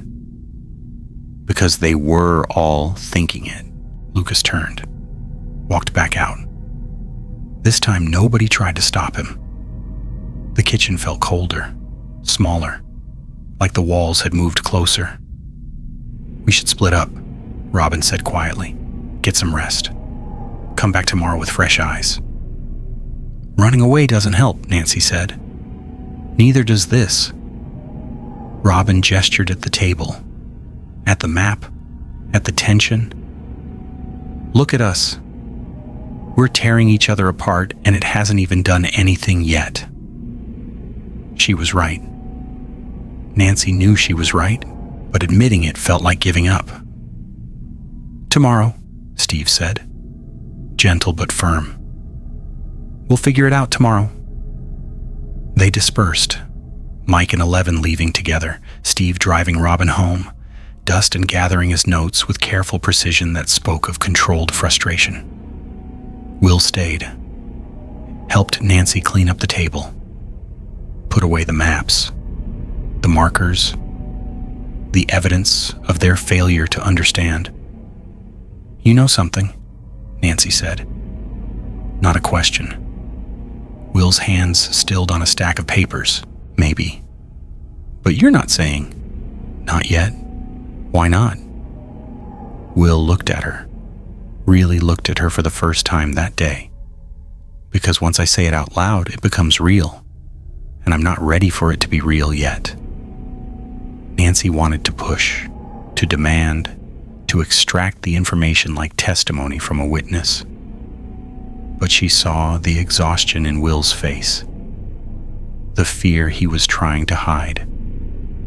And she remembered what it was like to carry knowledge you couldn't share, to feel alone with understanding nobody else had. "Okay," she said, "when you're ready." Will nodded, picked up his sketch pad, walked to the stairs. At the doorway, he stopped. "Nancy?" "Yeah?" "We're not splitting up, not really, we're just tired." "I know. But the thing out there, it doesn't get tired. So we need to be careful about how we talk to each other, about how we push." "What do you mean?" Will looked at the darkening windows, at the rain, at the drains in the street. "I mean, it's watching us more than we are watching it. And every time we crack, even a little, it learns about what breaks us, about how to break us more." Then he went upstairs, left Nancy alone in the kitchen. She stood there for a long moment, looking at the blank table where the map had been, at the empty chairs where her friends had sat, at the space between them that had grown without anyone noticing. Will was right. They were cracking. Small fractures, nothing obvious but growing, and somewhere in the dark beneath Hawkins, something patient was taking notes, learning exactly how much pressure to apply and when. The rain fell harder, filled the storm drains, ran into pipes, carried sound and movement through the network that connected everything underneath. And in that network, in the comfortable dark, the presence listened to water rushing past, to the sound of a town slowly emptying, to the rhythm of humans arguing and doubting and pulling away from each other.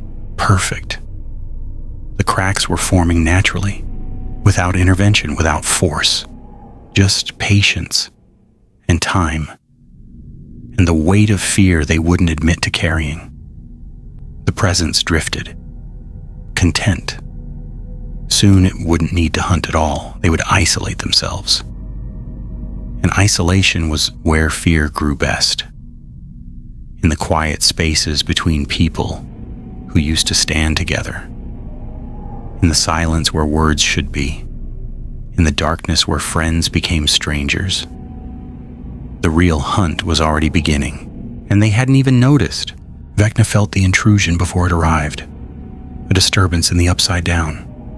Not violent, not forced, just there.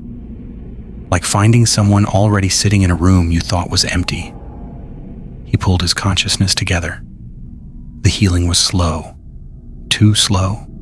His body still rebuilding itself, still knitting flesh and bone, still repairing what 11 and her friends had torn apart.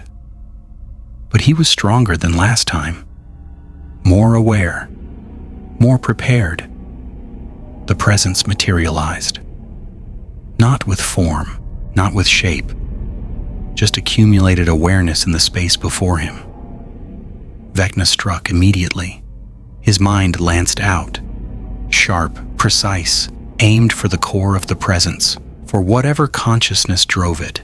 The attack connected. For one moment, Vecna felt satisfaction, felt the presence recoil, felt impact. Then the presence laughed. Not sound, not voice, just the feeling of amusement rippling through the upside down, through the vines, through Vecna himself. "Better," it said. "You're learning."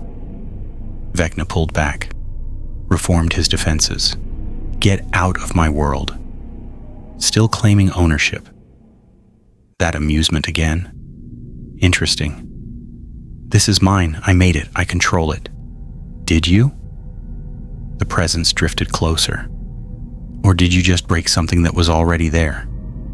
Found a crack and claimed the space inside?" Vecna felt anger rise. Hot. Immediate. "I shaped this place. bent it to my will. Everything here answers to me. Everything except me. Because you don't belong here. Neither do you. Simple, matter of fact. You're human. Transformed, yes. Powerful, yes. But human. This dimension wasn't made for you. You're just squatting in someone else's house. Vecna gathered his power. The connection to vines. To the vast network of the Upside Down. To the domain he'd claimed through years of suffering and rage. He pushed. Hard. Trying to expel the presence. To force it out through sheer will. The presence absorbed the push. Bent around it. Remained. You're wasting strength, it observed. Healing takes energy. Fighting me takes energy. You should choose wisely. I choose to remove you. Can't. Watch me. Vecna struck again. Different approach. Instead of pushing, he tried to grasp. To wrap his consciousness around the presence and crush it. The way he'd crushed Chrissy's bones. Fred's skull. Patrick's limbs. The presence slipped through his mental grip like water through fingers. Still trying the same methods. That amusement never faded. Pain, force, dominance. It's all you know. It's all I need to know. Is it? The presence contracted. Drew itself together into something almost perceivable. Almost there. Let me show you something. Before Vecna could resist, the presence touched his mind. Not attacking, not invading. Just touching. Light. Curious. And suddenly Vecna saw himself through other eyes. Not through the presence's eyes. Through human eyes. Through the way his victims had seen him before they died. Chrissy. Seeing him as just another monster. Another threat in a life full of threats. Nothing special. Just fear. Fred. Seeing him as manifestation of guilt. Not a god. Not a revelation. Just trauma given shape. Patrick. Seeing him as death. Simple. Final. Unremarkable. Max. Seeing him as the thing that took Billy. As continuity. As more of the same nightmare on a different day. Vecna pulled back. Tried to shut out the perspective. But the presence held it there, gentle, insistent. You think you're special, it said. You think you matter, that your pain elevated you, made you different, important. I am different. Are you? The presence showed him more. Showed him from the Upside Down's perspective. Just another entity. Another thing that had found its way here. One among many across time and dimensions. Showed him from the Mind Flayer's perspective. A useful tool, a door opener. Nothing more. Showed him from Eleven's perspective, a problem to solve, a threat to neutralize. But not unique, not special. Just the next monster. You're angry, the presence continued, and anger made you powerful. But anger doesn't make you matter. It just makes you loud. Vecna felt something he hadn't felt in years. Not fear, not exactly. Something worse. Doubt. They know your name, he said, defending himself. They fear me, they fight me. I'm not nothing. They fight you because you force them to. Because you make noise. Because you tear holes and kill children and demand attention. The presence pulled back slightly. But the moment you stop making noise, they'll forget you. Move on. Find the next threat. That's not true. Isn't it? The presence showed him Max, lying in a hospital bed, alive, recovering, while Vecna hung here, broken, healing. You tried to kill her, failed, and now she's just sleeping while you suffer. Who won that exchange? Vecna's fury built. I'll finish what I started. When I'm healed, when I'm ready, I'll tear this world apart. Will you? calm, clinical? Or will you hang here, planning revenge while the world moves on without you? While your victims heal and your enemies prepare, and time just passes? The presence drifted through the red dark, through the vines, through the space Vecna claimed as his. You want to be important, it continued. You want your suffering to mean something, want to believe that what was done to you elevated you above humanity, made you chosen, special. A pause, heavy, weighted. But you're not chosen, you're just broken, and breaking doesn't make you better, it just makes you broken. Vecna tried to attack again, to hurt, to kill, to do anything to stop the words. But the presence dodged easily, avoided without effort. You feed on pain, it said, on trauma, on making people relive their worst moments. It works. They suffer. You get stronger. A pause. The presence showing him something. Max healing. Eddie returning to school. Marcus walking past the drainage ditch without looking down. But it's limited. Vecna tried to grasp what it was showing, tried to understand. The presence pulled back. You're competing with me using methods that end. Vecna pulled away. We're not competing, aren't we? That amusement returned. Same territory, same prey, same energy source. We're absolutely competing. Then fight me properly. Stop hiding. Stop talking. Just fight. Why would I fight? The presence sounded genuinely confused. Fighting wastes energy, draws attention, forces choices. I don't need to fight you. I just need to wait. Wait for what? For you to make your move. The presence began to fade.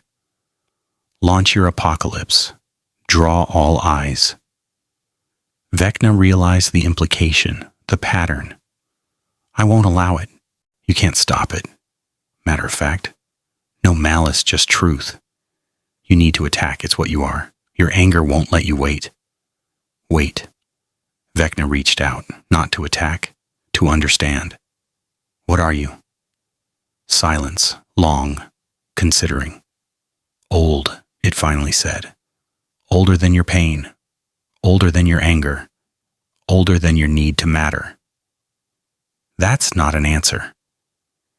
It's the only answer you'll understand. The presence faded further. But since you asked so nicely, I'll tell you one thing, one true thing about what I am. Vecna waited. I don't need you to be special. I don't need you to matter. I don't need your apocalypse to mean anything. The presence was barely there now, just impression, just wait. Because whether you succeed or fail, whether you kill them all or they kill you, I'll still be here. Still feeding, still patient, still ancient. You're saying I'm irrelevant. I'm saying you're temporary. The last trace of presence. The final words, everything loud is. Then it was gone. Vecna hung in the red dark, alone, fury building, building, building until it had nowhere to go. He screamed, silent, vast. The upside down shuddered with the force of it. Vines writhed. The dimension itself recoiled from the rage pouring out of him. But the presence didn't return, didn't respond, didn't acknowledge his fury at all. Because it didn't need to. It had done what it came to do. Planted doubt. Suggested irrelevance. Made Vecna question the one thing he'd built his entire existence around. The belief that his suffering mattered. That he was special. Vecna's consciousness pulled inward. Deep into his healing body, into the pain and rage and hate that sustained him. He was special. He was chosen. His power elevated him above humanity. The presence was wrong, had to be wrong, because if it wasn't wrong, If Vecna was just another monster, just another temporary threat, just another broken thing pretending to be God, then what was the point? What was any of it for? The question sat in his mind, heavy, unwelcome, growing, and Vecna couldn't make it stop. Will woke screaming. His mom burst through the door, Jonathan right behind her, both of them pale, terrified. "Will, honey, what's wrong?" Will couldn't answer, couldn't speak. His mind was still half in that space. That place between sleep and waking where he felt things. He'd felt Vecna's rage, felt it shake the upside down, felt the fury and the doubt and the fear underneath it all. Fear. Vecna was afraid. Will. His mom sat on the bed, touched his face. "Talk to me." "It happened again?" Will's voice shook. They talked again, the two of them. The two what? Jonathan moved closer. Vecna and the other thing.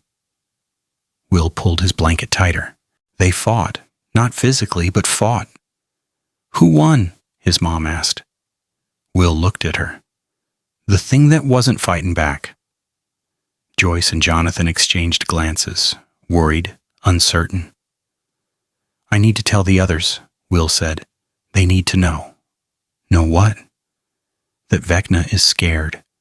That something exists that scares Vecna, and that whatever's scaring him is here, in Hawkins, with us."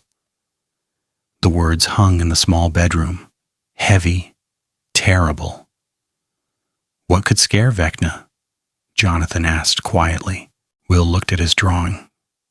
The one he'd done yesterday. Pale fingers. Reaching. Learning. "Something that doesn't need to matter," he said. "Something that just is, and keeps being. Forever." His mom pulled him close, held him. But Will could feel her shaking because she understood what he was saying. They'd been focused on the wrong threat. Worried about Vecna, about his revenge, about the gates and the upside down and the apocalypse he might bring. But the real danger wasn't the monster planning destruction. It was the monster planning nothing. The one that just waited and watched and fed. The one that would still be here long after Vecna was gone. In the upside down, Vecna forced himself back into healing sleep. Pushed away the doubt. The fear. The terrible suggestion that he might not matter. He would prove it wrong. Would launch his attack. Would tear reality apart and make them all remember why they should fear him. He was special. He was chosen. He was important. He had to be, but even as he sank into red dark and dreams of revenge, some part of him knew the truth. The presence had won. Not through force, not through power, through words, through doubt, through the suggestion of irrelevance. And Vecna couldn't fight that. Couldn't kill it. Couldn't make it stop being true. He could only rage and plan and hope that when his apocalypse came, it would prove he mattered, that he was more than just another temporary monster, that he was worth remembering. Beneath Hawkins, something settled, not satisfied, not planning, just present, existing in the dark where it always had, where it always would. Will shivered in his bed, even after his mom and Jonathan left, even after he tried to go back to sleep, because somewhere in the space between waking and dreaming, he could still feel it, not watching, not planning, not anything human enough to have intention, just there, patient as stone, old as hunger, and it didn't need to explain itself to anyone. The Creel house looked worse in daylight than it did in memory. Nancy stood across the street, arms crossed, studying the structure. Broken windows, collapsed porch, police tape still fluttering from when they'd investigated Vecna. The house looked dead, abandoned. Perfect. "You're sure about this?" Steve asked. He'd parked his car 2 blocks away. Didn't want it associated with whatever they were about to do. "No." Nancy pulled out her notebook. "But we need to do something." Dustin approached from the other direction. Backpack heavy with equipment. Walkie-talkies, flashlights, a compass that supposedly detected electromagnetic disturbances. He'd been very excited about the compass. "Everyone's in position?" Nancy asked. "Mike and Elle are at the library. Lucas is still at the hospital with Max. Robin's at the school checking records." Dustin adjusted his backpack straps. "Will's at home. He said he felt too connected to come." Nancy didn't argue. Will's instincts had been right more often than wrong. "And Hopper?" "Doesn't know." Steve shifted his bat to his other shoulder. "We agreed it was better that way." They'd debated this for hours yesterday, after Will had told them about Vecna's fear, after they'd realized they were dealing with something that didn't just hunt randomly, something that planned, that waited. Nancy's idea had been simple. Use the Creel house, the place most associated with Vecna, with the Upside Down, with everything terrible that had happened in Hawkins. If the presence was studying them, learning from them, then it would be curious about this place, about why they kept coming back to it, and curiosity could be trapped. "How long do we wait?" Steve asked. "As long as it takes." Nancy started across the street. "We set up. We make noise. We make it obvious we're here. And then we see what happens." The front door hung open. Someone had broken the police tape. Kids, probably, or scavengers. The house had become a landmark after everything, a place people whispered about but didn't visit. Nancy stepped inside. The air smelled wrong. Not just old wood and dust, something else underneath, something that made her skin crawl. "I hate this place," Steve muttered. "Yeah." Nancy pulled out her flashlight, clicked it on. The beam cut through dim interior. "Me too." They moved through the first floor. Living room, kitchen, dining room. Everything looked the same as it had during the Vecna investigation. Dusty, broken, frozen in time.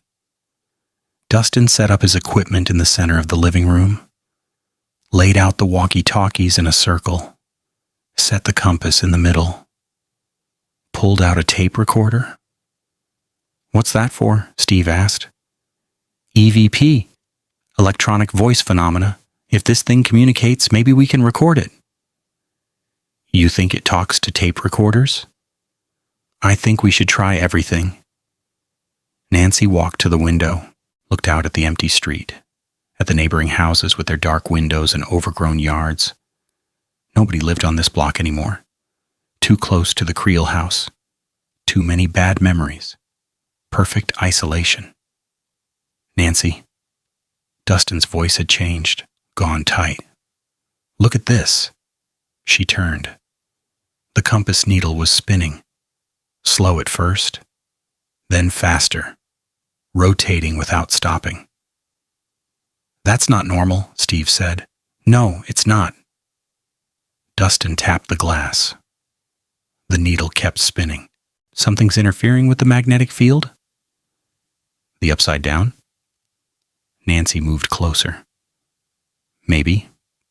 Or something else." Dustin pulled out a notebook, started writing. "The field's unstable, like there's multiple sources pulling in different directions." Nancy felt that familiar tightness in her chest, the feeling she got right before things went wrong. "Should we leave?" "We just got here." "I know. But if this is already reacting..." The tape recorder clicked on by itself. All three of them froze. Static poured from the small speaker. Loud. Harsh. Then it shifted. Became something else. Not quite voices, not quite silence. Just sound that felt deliberate. Did you turn that on? Steve gripped his bat. No. Dustin reached for the recorder. His hand stopped halfway. Wait. Listen. In the static, patterns emerged. Rhythm, almost like breathing, or laughter, or both. Nancy's skin went cold. Turn it off. I'm trying. Dustin pressed the stop button. Nothing happened. He pressed eject. The button wouldn't move. It's not responding. The static grew louder, filled the room, and underneath it something else, a voice, soft, distorted, coming through frequencies that shouldn't carry human speech. You came. Steve stepped back. Okay, that's new. Turn it off, Nancy repeated. I can't. Dustin pulled the batteries out. The recorder kept playing. The voice continued. Looking for me in the wrong house. Nancy grabbed the recorder, threw it across the room. It hit the wall, cracked. But the static continued. Louder now, coming from everywhere and nowhere. This was a bad idea, Steve said. You think? The compass needle stopped spinning, pointed directly at the basement door. All three of them stared at it. We should go, Nancy said. Agreed. Dustin started gathering his equipment. The basement door opened. No wind, no sound, just slow movement, revealing darkness beyond. And from that darkness, something laughed. Not the voice from the recorder. Different, closer, more real. Run, Nancy said. They ran out of the house, across the porch, down the steps, Steve's bat clattering, Dustin's equipment spilling from his backpack. Nancy's flashlight beam wild and swinging. They made it to the street, turned back. The Creel house stood silent. Door closed. Windows dark. Like nothing had happened. Did we just run from a laugh? Steve asked between breaths. Yes. Nancy pulled out her walkie-talkie, hands shaking. And we're not going back. She raised the walkie. Mike, you copy? Static, then Mike's voice. Yeah, what happened? It knew. It knew we were setting a trap. What do you mean it knew? Nancy looked at the house, at the closed door, at the windows that reflected nothing but gray sky. I mean, we didn't trap it. It let us walk in, and then it laughed. Silence on the walkie. Then Dustin's device crackled to life. Robin here. I found something in the school records. What? Nancy pressed the talk button. Missing person reports. Going back decades. Always kids. Always near water or drains. Robin's voice was shaky. Nancy, this thing's been in Hawkins for a long time. Way before the Upside Down? Way before Vecna? Nancy felt cold spread through her chest. How long? I found a report from 1963, another from 1936, another from 1908. A pause. There might be more. These are just the ones that made it into official records. Dustin had stopped packing, was staring at his walkie. So it's not new? Mike's voice said. It was already here. And the gates? Nancy asked. The upside-down opening, that just made it easier, Robin finished. Made more places for it to hide. More fear to feed on. Nancy looked at Steve, at Dustin, at the Creel house, standing silent and waiting. They hadn't lured it, hadn't trapped it, hadn't done anything except show it they were trying. And it had let them try, had waited until they were inside, had spoken through their own equipment, had proven it could reach them anywhere. We need to regroup, Nancy said into the walkie. Everyone meet at the Wheeler house. Now. She clicked off, started walking toward Steve's car. Nancy. Dustin hadn't moved. He was staring at something on the ground. Nancy looked. Her flashlight was lying on the sidewalk, where she'd dropped it, but it was still on. Beam pointing at the storm drain 10 feet away. And in that beam, pressed against the grating, a pale hand, just resting there. Not reaching, not grabbing, just present. Nancy's breath stopped. The hand slowly curled, fingers bending, not threatening, almost like a wave, like goodbye, like see you later. Then it withdrew, slipped back into darkness. The three of them stood frozen. It followed us out, Steve whispered. No. Nancy's voice was hollow. It was already out here. We walked past it on the way in. Then why didn't it? 'Cause it's not trying to take us. Nancy picked up her flashlight, hand trembling. It's studying us, watching how we react, how we plan, how we fail. Dustin's face had gone pale. The whole time we thought we were setting a trap. We were the experiment. Nancy turned away from the drain, started walking faster. Come on. They drove in silence. Nancy in the passenger seat, Steve driving, Dustin in the back checking his equipment. The compass still in his hand, still spinning. You think it's in the car? Steve asked quietly. I don't know. Nancy stared out the window, at the storm drains they passed, at the manholes, at every place where water ran into dark. But I think it could be if it wanted to. That's comforting. Nothing about this is comforting. They pulled up to the Wheeler house. Mike and 11 were already on the porch. Robin's car was parked down the street. Everyone gathering, coming together. Nancy got out, felt exposed, vulnerable, like standing in an open field during a storm.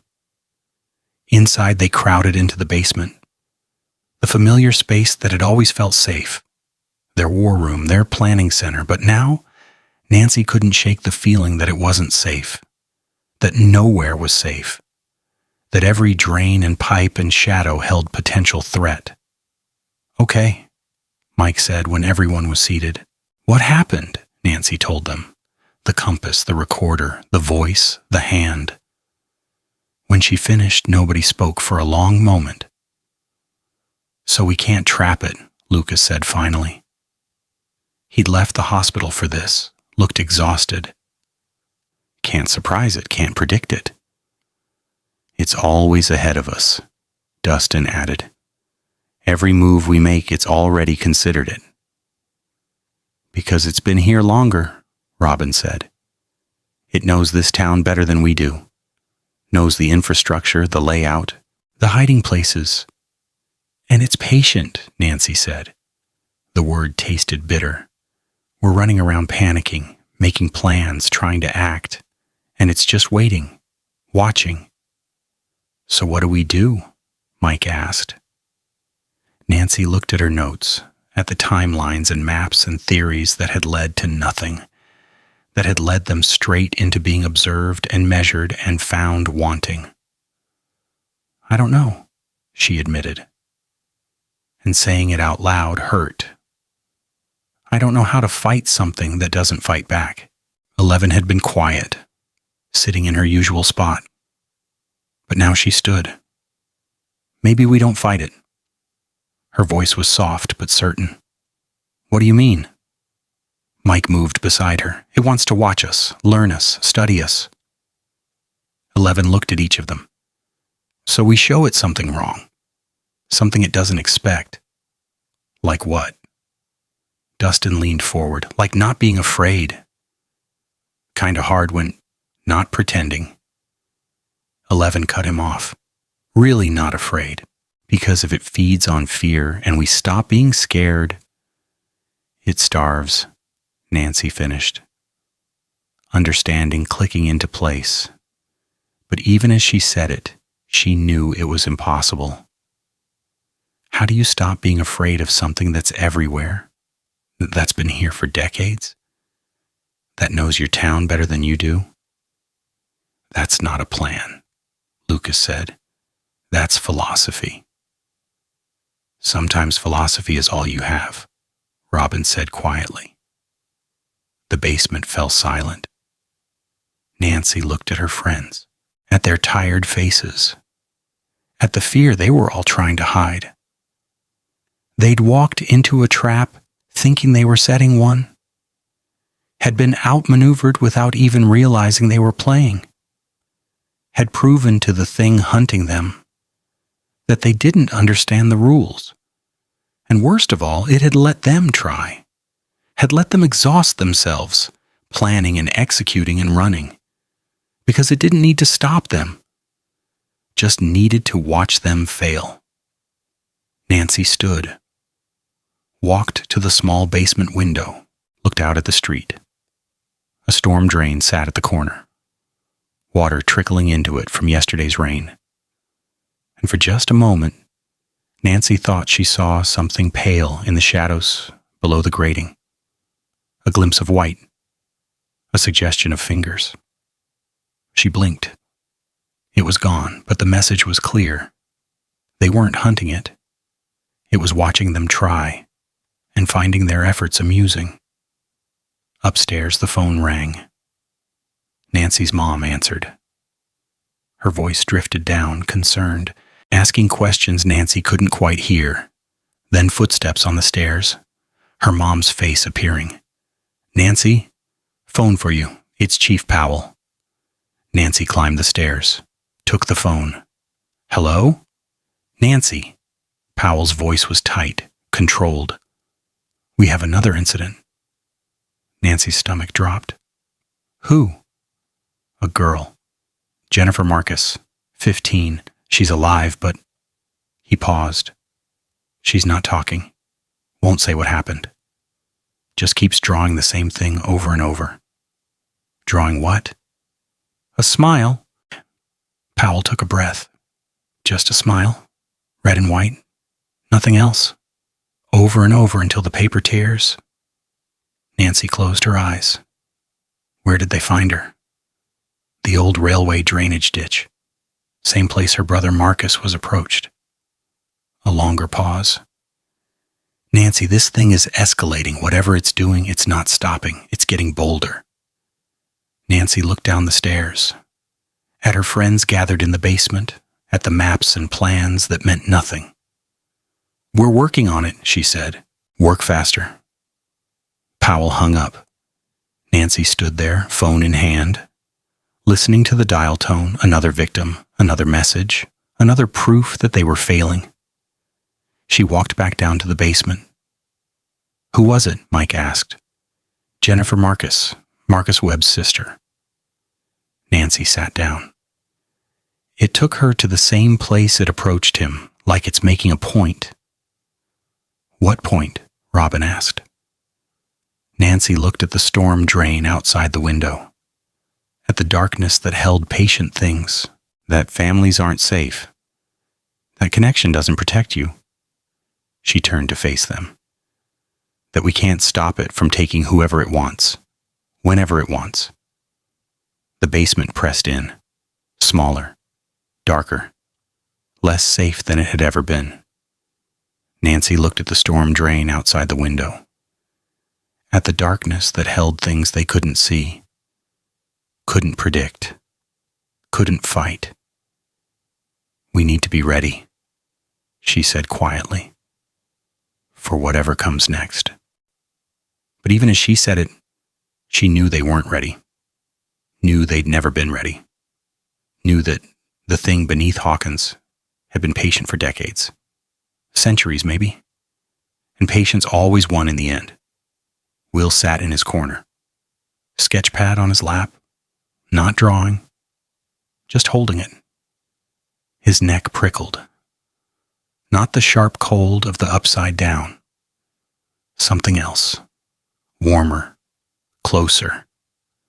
The feeling of being watched by something that was learning exactly how far it could push before they broke completely. He didn't tell the others. Didn't need to. They could all feel it now. The shift. The change. The moment when watching became testing. When study became hunt. And there was nothing they could do but wait for what came next. 11 woke at 3 in the morning. Not from a nightmare, from silence. The kind of silence that felt wrong, that pressed against her ears like water. She sat up in the Wheelers' guest room. Mike's house. Safe. She was safe here. Except she didn't feel safe. The window was open. She'd closed it before bed. She knew she had. Cold air drifted in. Not winter cold. Something else.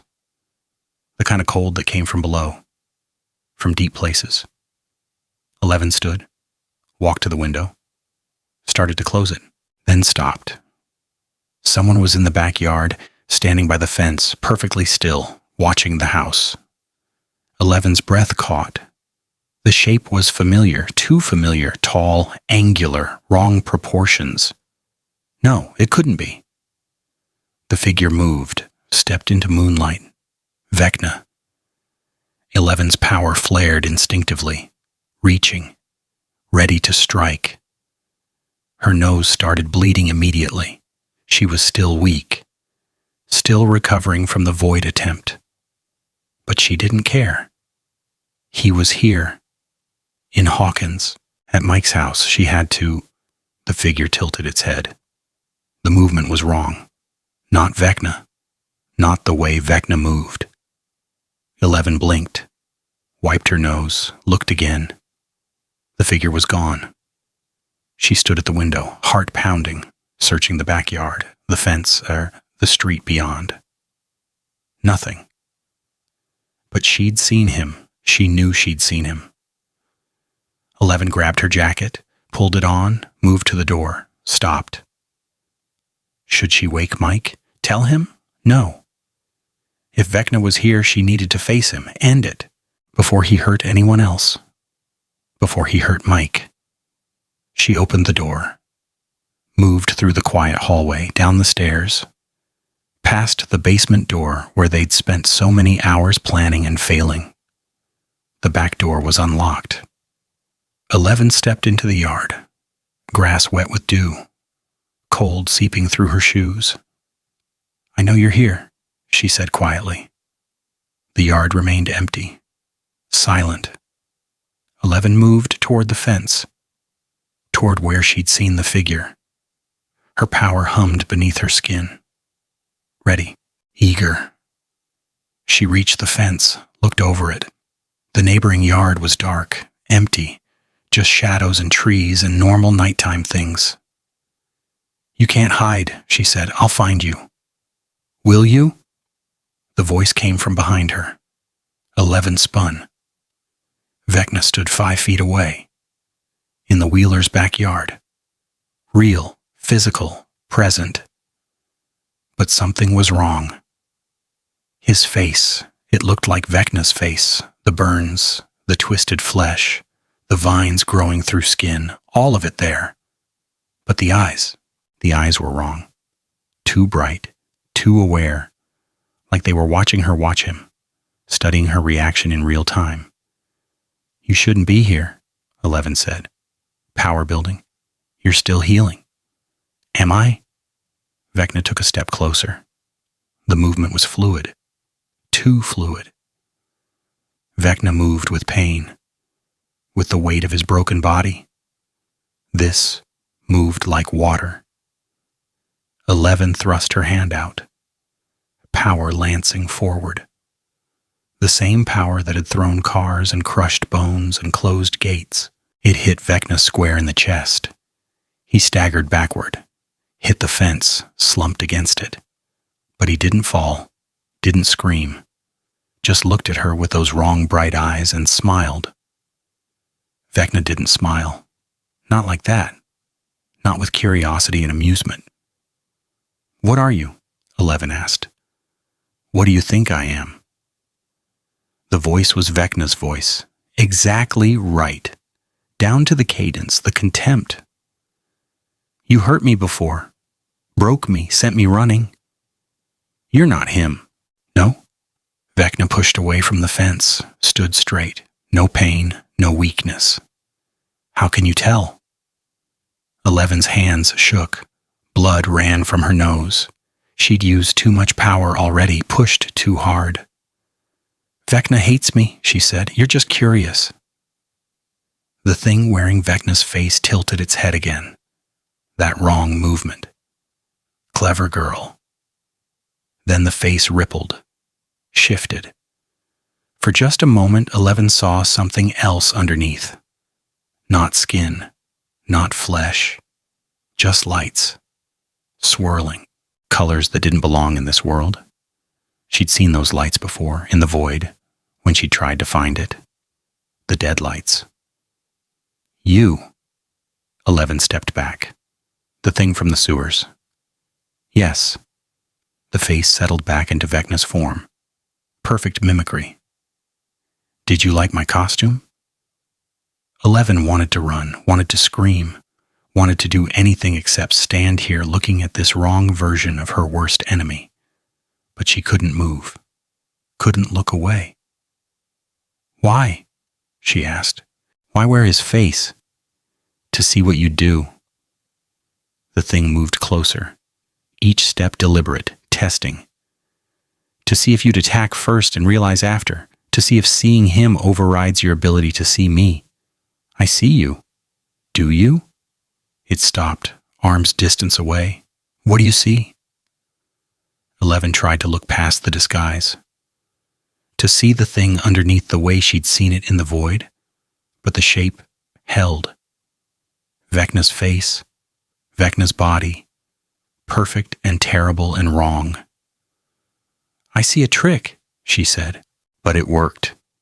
For a moment, you thought I was him. You attacked, used your power, weakened yourself. The thing's smile widened. And now I know something valuable. What? That fear of him is stronger than awareness of me. It raised one hand, examined Vecna's twisted fingers with interest. Even when you know it's not him, you can't help but react. The fear is automatic. Deeper than thought.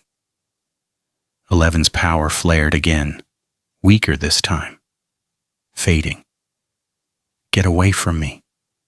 In a moment, the thing lowered its hand. But first, I want to show you something. The face changed. Not to something new, to something familiar. Papa Dr. Brenner, standing in the Wheelers' backyard, white hair, cold eyes. That expression he wore when he was disappointed. No. 11's voice broke. Jane. Papa's voice. Exactly right. Come here. You're not real. Does it matter? Papa took a step. You're still afraid. Still that little girl in the rainbow room. Still following orders. 11 wanted to close her eyes, to block it out. But she couldn't. Because part of her still saw Papa, still heard his voice, still felt the weight of years spent being controlled. The face changed again. Billy, Max's brother, standing there with that cruel smile, blood on his shirt, eyes vacant. Max, Billy said, and where's Max? 11's legs gave out. She dropped to her knees, hands pressed against wet grass. The faces kept changing. Barb, Barbara Holland, Nancy's friend, throat torn, asking why nobody saved her. Eddie Munson, guitar strap still over his shoulder, asking why they let him die. Bob Newby, Joyce's boyfriend, smiling that gentle smile, saying it's okay, each face perfect, each voice exact, each one a wound. 11 carried that wouldn't heal. Stop, she whispered. The thing knelt beside her. When she looked up, it wore her own face. 11 staring at 11. Same haircut, same scar, Same exhaustion in the eyes. "This is you," it said in her voice. "This is what you see when you look in mirrors. Failure, guilt, not enough." 11 tried to use her power, to push it away, to do anything. But nothing happened. She was empty, used up, vulnerable. The thing reached out, touched her face with fingers that looked like her own. "I could take you right now," it said gently. "Could drag you into the dark and learn every fear you have, every doubt, every secret thing that hurts." 11 couldn't speak, couldn't move. "But I won't." The thing stood, face shifting back to something neutral, pale, less defined. "Not yet. You're more useful here, weak, failing, watching your friends try to protect you." It walked backward toward the fence, toward Shadow. "Tell them," it said. "Tell them I wore his face. Tell them I can be anyone, anything. Tell them even their memories aren't safe." "Why?" 11 forced the word out. "Because fear grows when shared." The thing was fading now, becoming shadow, becoming absence. "And I want you all afraid together. Want you doubting each other, wondering if the person next to you is real." Then it was gone. 11 knelt in the grass, shaking, blood drying on her face, power gone, used up, wasted on illusions. The back door opened. Mike ran out. "Elle? What are you doing out here?" He'd heard something, or felt something, or just knew the way he always knew when she needed him. Mike knelt beside her, put his arm around her shoulders. "Are you okay?" 11 wanted to say yes, wanted to be strong, wanted to be the person who saved people instead of needing to be saved, but she couldn't. "He was here," she said. "Vecna was here." Mike's face went pale. "What? Where?" "In the yard. I saw him. I attacked him, but it wasn't him." 11 looked at Mike, at his scared face, at his arm around her like he could protect her from things that wore familiar faces. It was the other thing, wearing Vecna like a costume. Mike was quiet for a long moment. "Jesus. It showed me Papa and Billy and people who died." 11's voice shook. "It can be anyone. It knows what scares us, knows who to be. We need to tell the others." "I know."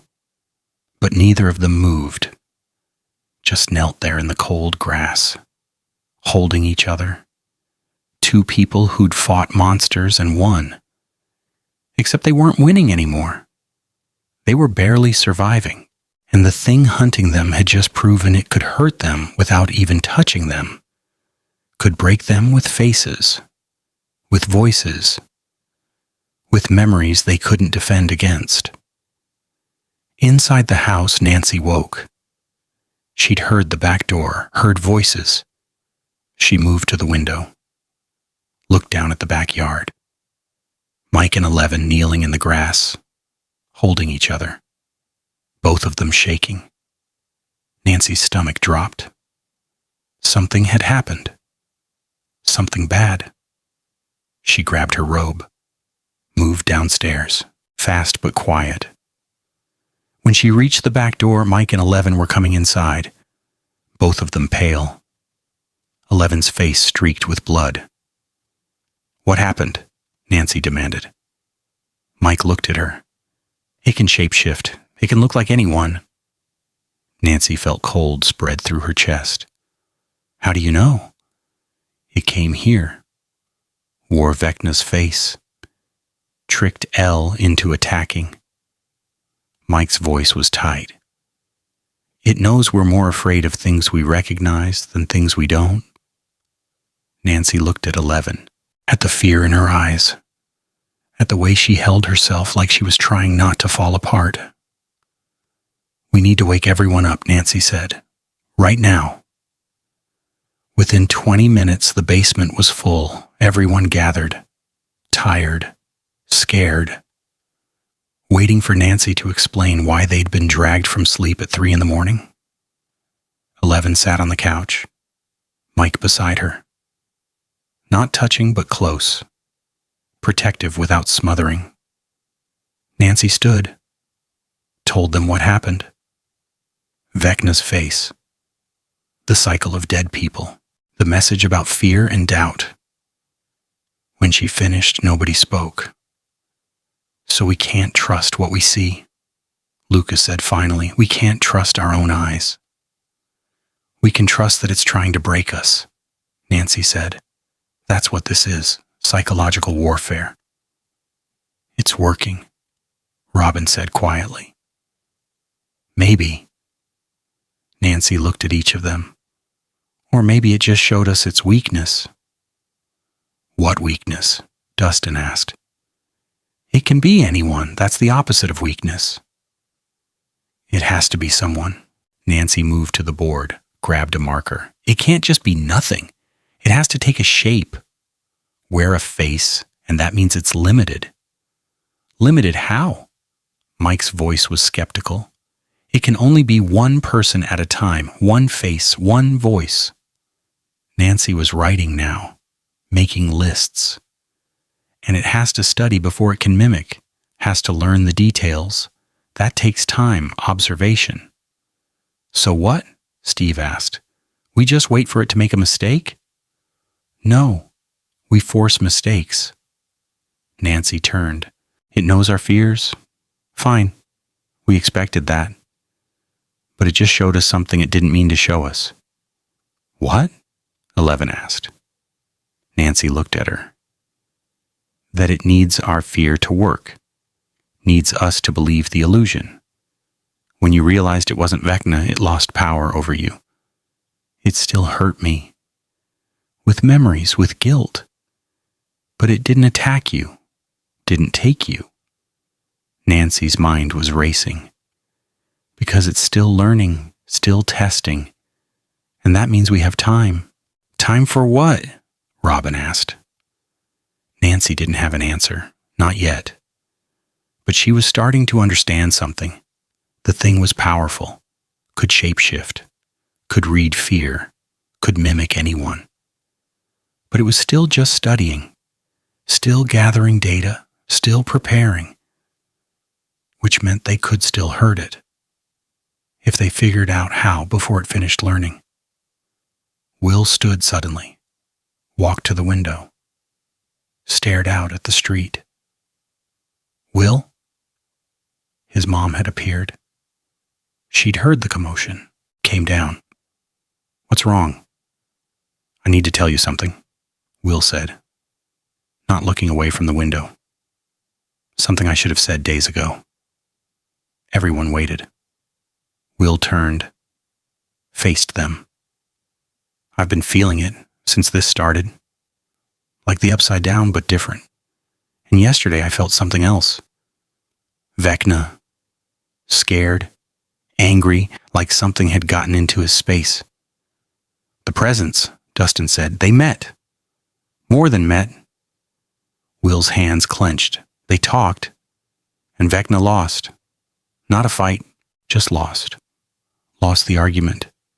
Lost the territory, lost the confidence that he mattered. What did it say to him? Nancy asked. I don't know exactly. I just felt Vecna's response. The doubt, the rage, the fear. Will looked at 11. But I know one thing it told him. That you can't see it, that you can't fight what you can't perceive. 11's face went pale. And now it's proven it can hurt you anyway. Will continued. Can use shapes, faces, can attack without you being able to defend. The basement fell silent. Because they all understood. 11 was their strongest weapon. Had always been their ace.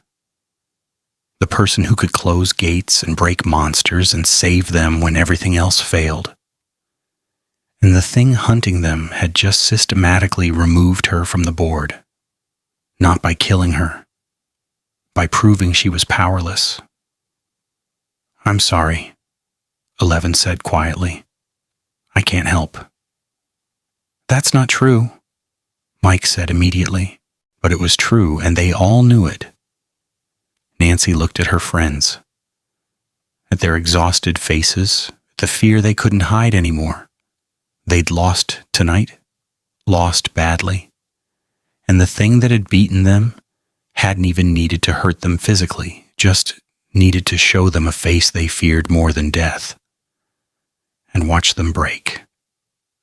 Outside, the streetlights flickered. Just once. So brief it might have been imagined. Nancy saw it through the basement window. A flicker, a shadow moving between lights. Or nothing. Just exhaustion playing tricks. She turned back to her friends, to their exhausted faces, to the fear they couldn't hide anymore. They'd lost tonight, lost badly. And the worst part was knowing it would happen again, because now they couldn't trust their eyes, couldn't trust their memories, couldn't trust that the person standing next to them was real. 11 sat with her head down, not crying, just empty. Mike stayed close, hand on her shoulder, the only comfort he could offer. And in the silence, they all felt it, the shift, the change. Something had moved from watching to something else, something worse. Will drew in his sketchpad, small, quick lines, not looking at what his hand was making. When he finally looked down, he saw what he'd drawn. A door. Open. Darkness beyond. And pale fingers wrapped around the edge. Not pushing through. Just holding. Waiting for the right moment to pull it wider. Morning came cold and gray. Nancy hadn't slept. None of them had. They'd stayed in the basement until dawn, talking in circles, making plans that felt hollow, trying to pretend last night hadn't changed everything. But it had. Hopper arrived at 7. Nancy had called him an hour before, told him they needed to talk. Official capacity. Something was happening and he needed to know. He came alone. Without Powell. Without the pretense of official procedure. Just a man who'd fought monsters before and knew when people were telling the truth about impossible things. Nancy showed him everything. The maps, the witness statements, the timeline, 11's encounter with the shapeshifter, the historical records Robin had found going back to 1908. Hopper listened. Didn't interrupt. Didn't dismiss. Just took it in with the tired acceptance of someone who'd stopped being surprised by Hawkins years ago. When Nancy finished, he sat back, rubbed his face. Jesus. We need help, Nancy said. Official help. Protection. Something. From what? Something that can look like anyone? Something that's been here for decades? Hopper shook his head. How do I protect against that? I don't know, but we can't do this alone. Hopper looked at the kids. At Mike and 11 sitting close. At Will in the corner with his drawings. At Lucas, who'd come back from the hospital at dawn looking haunted. At Dustin organizing notes with mechanical precision. At Steve and Robin standing by the stairs like guards who knew they couldn't guard against anything. You're not alone, Hopper said finally. You've got me, you've got Joyce. We'll figure something out. But his voice carried doubt. And they all heard it. The phone rang upstairs. Nancy's mom answered. A moment later, she called down. Nancy, it's for you, Chief Powell. Nancy climbed the stairs, took the phone. Yes? Nancy. Powell's voice was tight, barely controlled. We have a situation. Nancy's stomach dropped. Another one? Yes, but different. A pause. Heavy breathing. Can you come to the station now? What happened? Just come, please. He hung up. Nancy stood holding the phone, dread spreading through her chest. What is it? Hopper had followed her up. Powell wants me at the station. He sounded scared. I'll drive. Hopper grabbed his keys. Mike, you're in charge. Nobody leaves this house. Understood? Mike nodded, moved to stand by 11. Protective. Useless. But present. The drive to the station took 10 minutes. Neither Nancy nor Hopper spoke. The streets were emptier than yesterday, more houses dark, more cars packed with belongings. Hawkins was bleeding out, slowly, quietly. People leaving without announcement, without drama. Just gone. Powell met them at the entrance. He looked like he'd aged 10 years overnight. Thank you for coming. What happened? Nancy asked. Eddie Flint. Powell's hands shook. He showed up at his house this morning, walked in through the front door. Nancy's mind raced.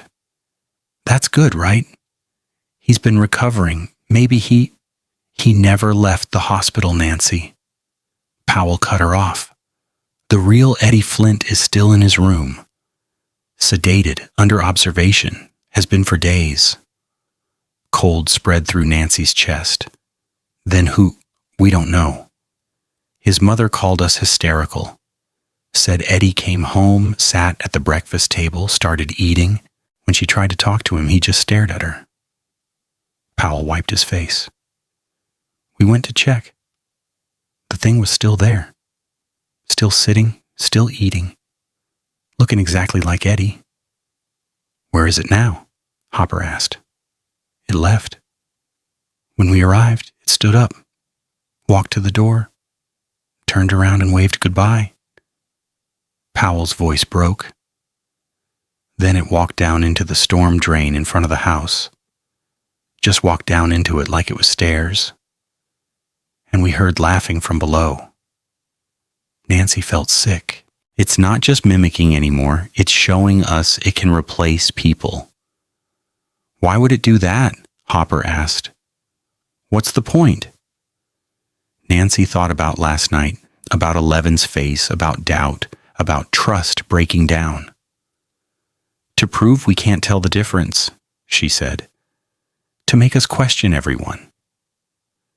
Powell led them inside, to his office, closed the door. There's more, he said. Calls have been coming in all morning, people seeing family members who should be elsewhere. A woman saw her daughter who's at college in California. A man saw his brother who's been dead for 5 years. All of them appearing, all of them wrong somehow, but close enough to create doubt. It's escalating, Nancy said, or it's finished learning. Hopper moved to the window, looked out at the street, at the storm drains, at the places where darkness pooled. It knows how to mimic now, knows how to replace, and it's showing us what it can do. Nancy pulled out her notebook, started writing, trying to find pattern, trying to understand. But there was no pattern, just chaos, just fear spreading through Hawkins like a virus. Her pen stopped moving, a thought crystallizing. It wants us to leave, she said. What? Powell looked at her. The escalation, the mimicry, the fear? Nancy's mind was racing now. It's not trying to take everyone. It's trying to make Hawkins empty, to drive people away. Why would it want that? Nancy looked at Hopper, at Powell, at the fear in their eyes. Because people who stay will be isolated, cut off, easy to take one by one. She turned to the window. It's clearing the board, removing witnesses, making sure when it really starts hunting, there's nobody left to stop it. The office fell silent. We need to evacuate, Powell said. The whole town. That's what it wants, Hopper replied. Better than staying and dying. Is it? Nancy asked. What if it follows? What if leaving doesn't help? Then what do we do? Nancy didn't have an answer. They returned to the Wheeler house an hour later. The group was still in the basement, waiting, tense. Nancy told them about Eddie, about the calls, about the realization. "So we're losing," Lucas said flatly, "just slower than expected." "We're learning," Nancy corrected. "It's showing us things, making mistakes." "Like what mistakes?" Mike asked. "It seems pretty perfect at this." Mrs. Flint knew it wasn't Eddie. The people seeing their family members knew something was wrong. Nancy moved to the board. "It can mimic appearance and voice, but it can't mimic personality perfectly, can't get the small details right." "Great," Steve said. "So we just have to quiz everyone we meet to make sure they're real." "Maybe," Nancy was thinking. "Writing. Or we find its weakness." "It has a weakness?" Robin asked. "Everything has a weakness. Vecna did. The Mind Flayer did. Even the Demogorgon did." Nancy turned. "We just need to figure out what hurts something that exists in spaces between things." Will stood, walked to Nancy, held out his sketch pad. Nancy looked at the drawings, page after page, all variations on the same theme. Pale fingers. Vines pulling away. Two shadows overlapping. A crack in red darkness. "What am I looking at?" Nancy asked. "The upside down," Will said. "I've been feeling it, not the way I used to, different, like something's pushing against it, making space. The presence." Dustin moved closer, studied the drawings. "It's not living in the upside down, it's living in the cracks between the upside down and here." "Which means it needs those cracks," Nancy said. Understanding clicking. "It needs the boundaries to be thin, weakened." "The gates," 11 said quietly. "When I closed them, I didn't seal them perfectly, just closed them. But the damage is still there." Nancy felt something shift, a possibility, a strategy. "What if we reinforced them?" she asked.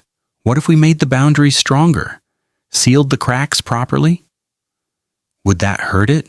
Mike asked. "I don't know, but it might limit it, force it into spaces we can predict."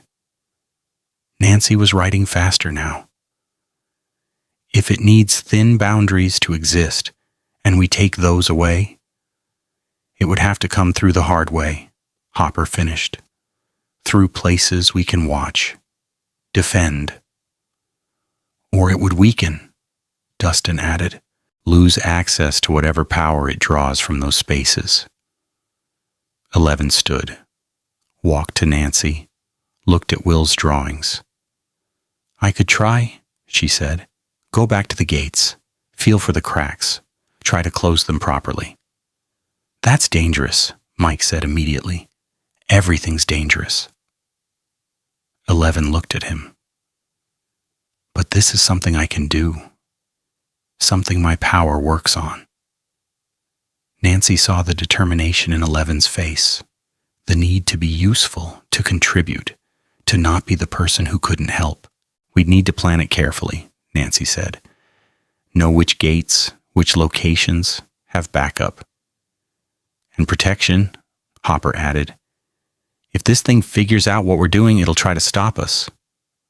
"Let it try," Steve said. His bat was in his hand.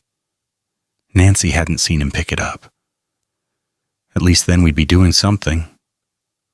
The group fell into planning. Real planning. Not the desperate scrambling of the last few days. Actual strategy, actual hope. But Nancy couldn't shake the feeling they were missing something. Some piece of the puzzle that would make everything make sense. She walked to the window, looked out at the street, at the ordinary afternoon, at the storm drain on the corner. A red balloon floated past, just drifting, carried by wind that wasn't there. Nancy's blood went cold. The balloon stopped, hung in the air, like it was waiting. Then it popped. Silent. Just there one moment and gone the next. And on the pavement where it had been, written in water that was already evaporating, 3 words. Not yet ready. Nancy blinked. The words were gone. Just wet pavement. Could have been anything. Could have been nothing. But she'd seen them, knew she'd seen them. It was still watching, still evaluating, still deciding. They thought they had time to plan, to prepare, to seal gates and reinforce boundaries. But time was the one thing they didn't have, because the thing beneath Hawkins didn't operate on their timeline, didn't care about their preparations, didn't need them to be ready, it just needed them to be afraid enough. And they were getting there. Fast. Nancy turned from the window, looked at her friends, at their planning and hoping and desperate grasping for control. She didn't tell them about the balloon, about the message, about the feeling that they were running out of time faster than they knew. Instead, she joined the planning, made lists, drew maps, pretended they had agency, because sometimes pretending was all you had. That night, Will couldn't sleep, else, again. He sat at his window, looking out at Hawkins under streetlights. The town looked normal, quiet, safe. But Will knew better. He'd been feeling both presences all day. Vecna in his red world, angry, wounded, plotting revenge that would never come because he was too broken to execute it. And the other thing, the one without name, moving through the spaces beneath streets, through pipes and drains and forgotten places. Not hunting yet. Not really. Still preparing. Still learning the last few things it needed to know. Will picked up his pencil. Started drawing. Not thinking. Just letting his hand move. When he finished, he looked at what he'd made. 2 figures. One trapped in vines. One free. Both watching the same point on a map. Hawkins. Will wrote. Caption below the drawing. 3 words that felt true in a way that made him cold. One feeds, one controls. He stared at the words, at the implication. They'd been so focused on the thing in the sewers, on the immediate threat, on the presence that could shapeshift and mimic and break them psychologically. But Vecna was still there, still planning, still dangerous. And eventually both threats would move at the same time, not together, not allied, just converging. 2 predators in the same territory making their moves within days or weeks of each other. And when that happened, when Vecna launched his apocalypse and the thing in the sewers stopped studying and started feeding properly, the group would have to choose. Fight one and ignore the other, or split their focus and fail at both. Will closed his sketch pad, put it on his desk, lay back down. Tomorrow they would plan to seal gates, to reinforce boundaries, to take away the thing's advantage. It was a good plan, smart, logical. But Will had a feeling it wouldn't matter, because plans required time and control, and the ability to act before being acted upon. And they had none of those things. They had fear and desperation and each other, which had always been enough before. But Will wasn't sure it would be enough this time. He turned off his light, closed his eyes, and in the darkness behind his eyelids, he saw the drawing again. 2 shadows watching the same point, one trapped, one free, both hungry, both waiting.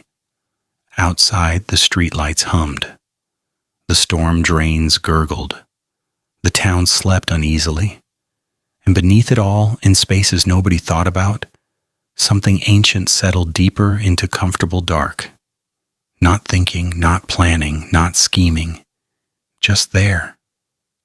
The way it had always been. The way it would always be. Patient as stone. Old as hunger. Inevitable as winter.